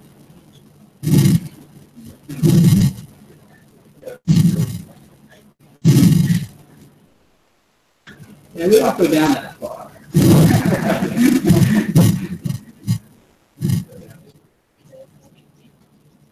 18. Still going to be pretty challenging. Remember, you need to have a factor of 3.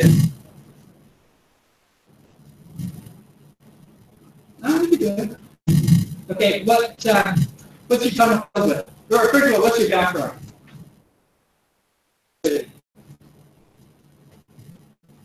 Typical?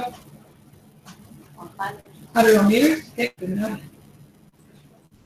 So let's make 100.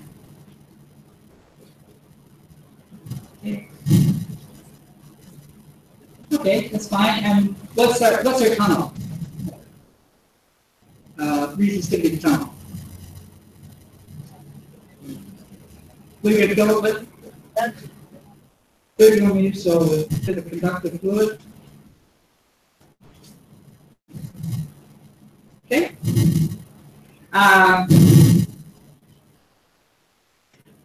So you've got over here A and B electrodes that are plus and minus 30. We've got our potentials that happen to be there. So we've got a 5 meter tunnel that looks like that. And now we've got the options of ZC and XC is C center or? Yeah, so ZC is the center of it. Just put it right. Okay, a couple of things just to show you here. Under fields, so you can look at the model. That's what we're doing right now. You can look at the potentials. So we're actually seeing potential over top. So it's really positive here at alternator and infinite at the negative. Field, you can look at currents, charges, all kinds of things. So first of all, let's, as we've always do, one of the most informative things is to look at the currents. So if I look at the currents, here's where they are. So you can see they're kind of sucked in a little bit. So I'm probably seeing that, but remember I talked a lot about the charges.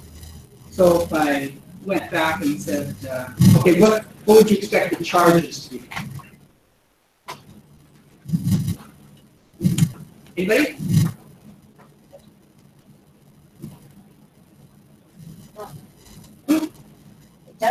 Yeah, the charges on the surface of the sphere. Yes. Okay, so let's just look at the charges. If I look at here's the charges.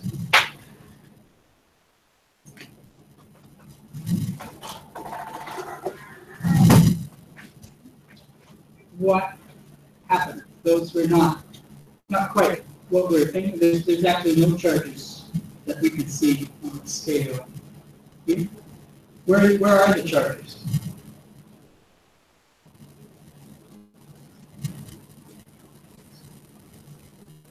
Where are all the charges?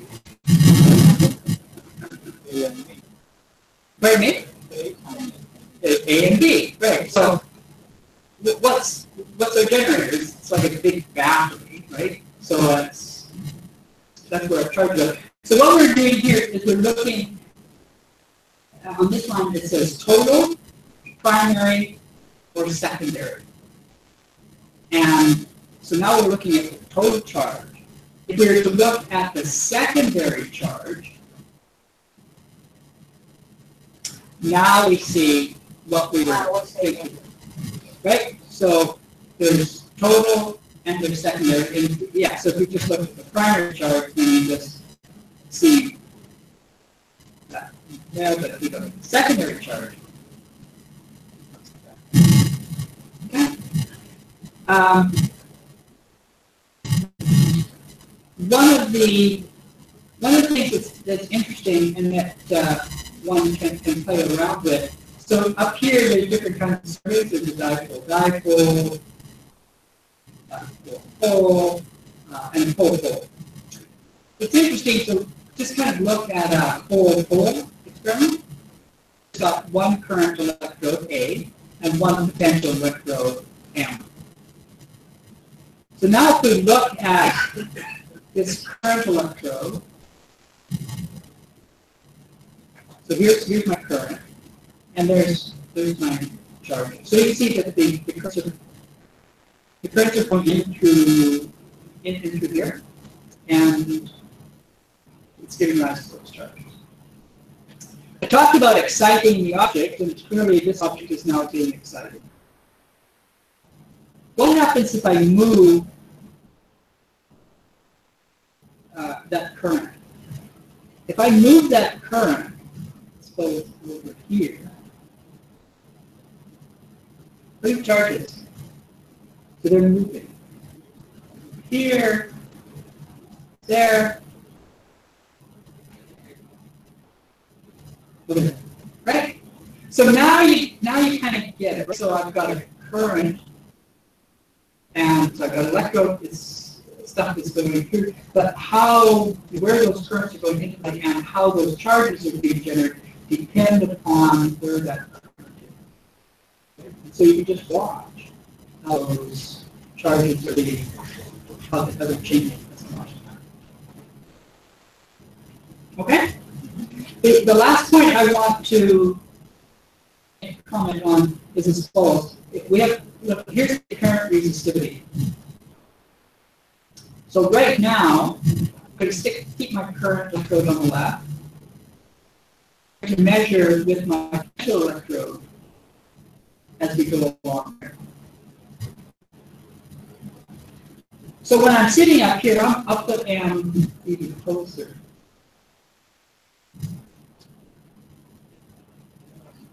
When M is sitting right here, resistivity is 98.82. Remember the background was 100, and my So it's a little less than 100. If I move, whoopsie, if I move this thing a little bit closer, now I get 98.3.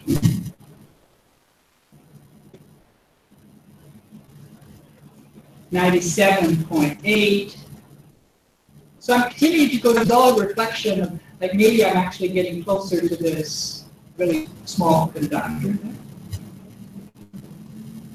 Over here, 7.6. That's not huge. Not a huge signal.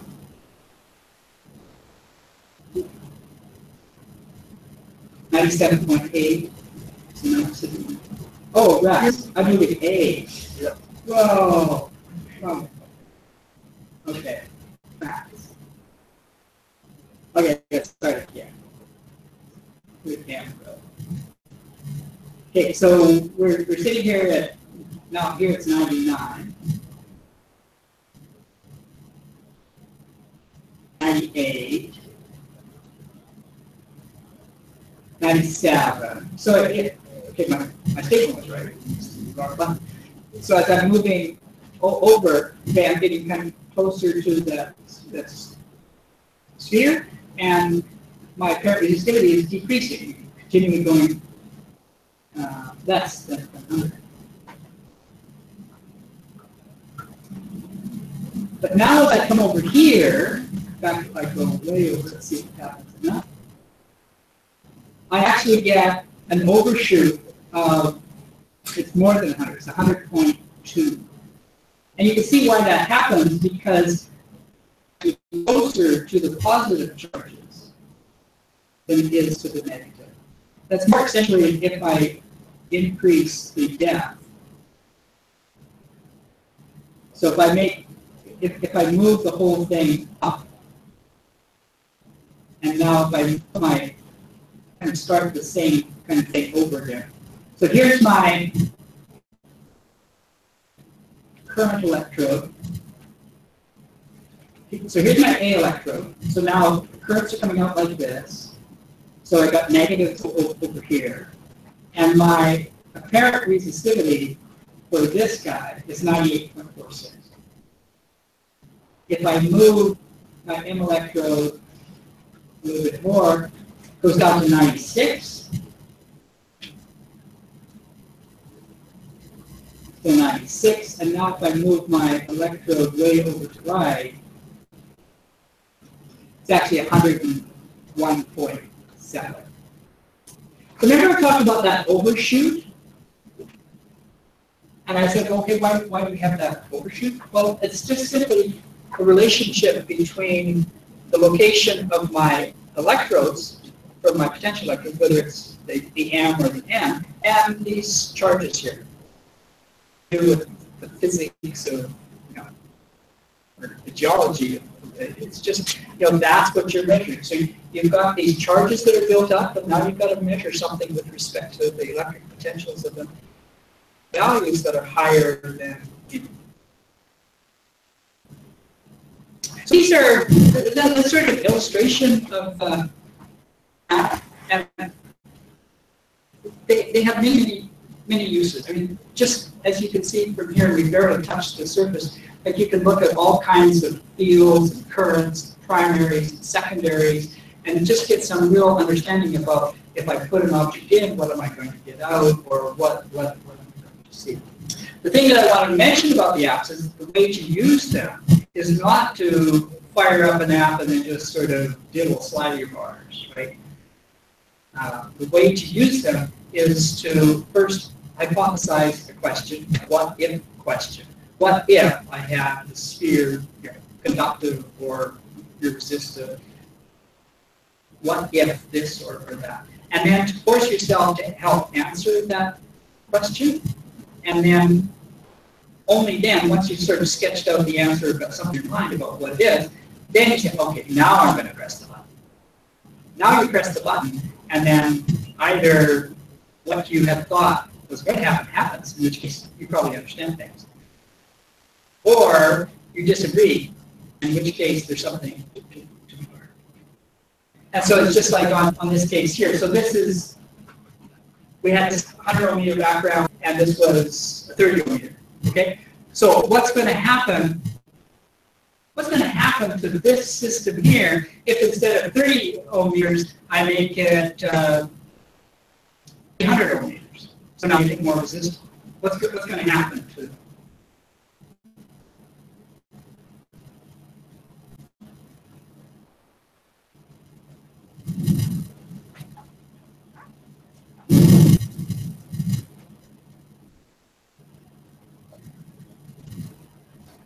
Let's go with testing question. Whoever answers this question correctly gets to have lunch first.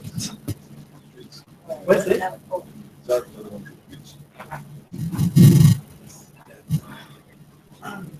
So I make this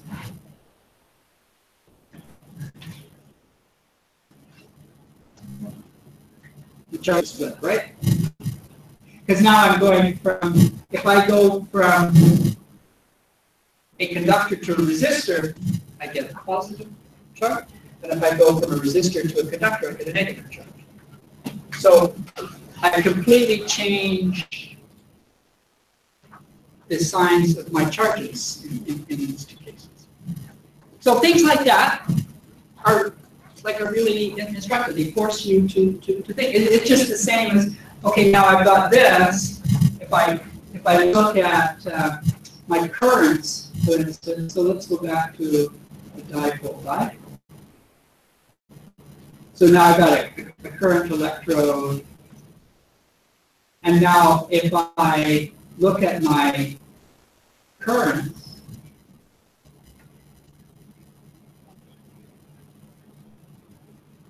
just a second.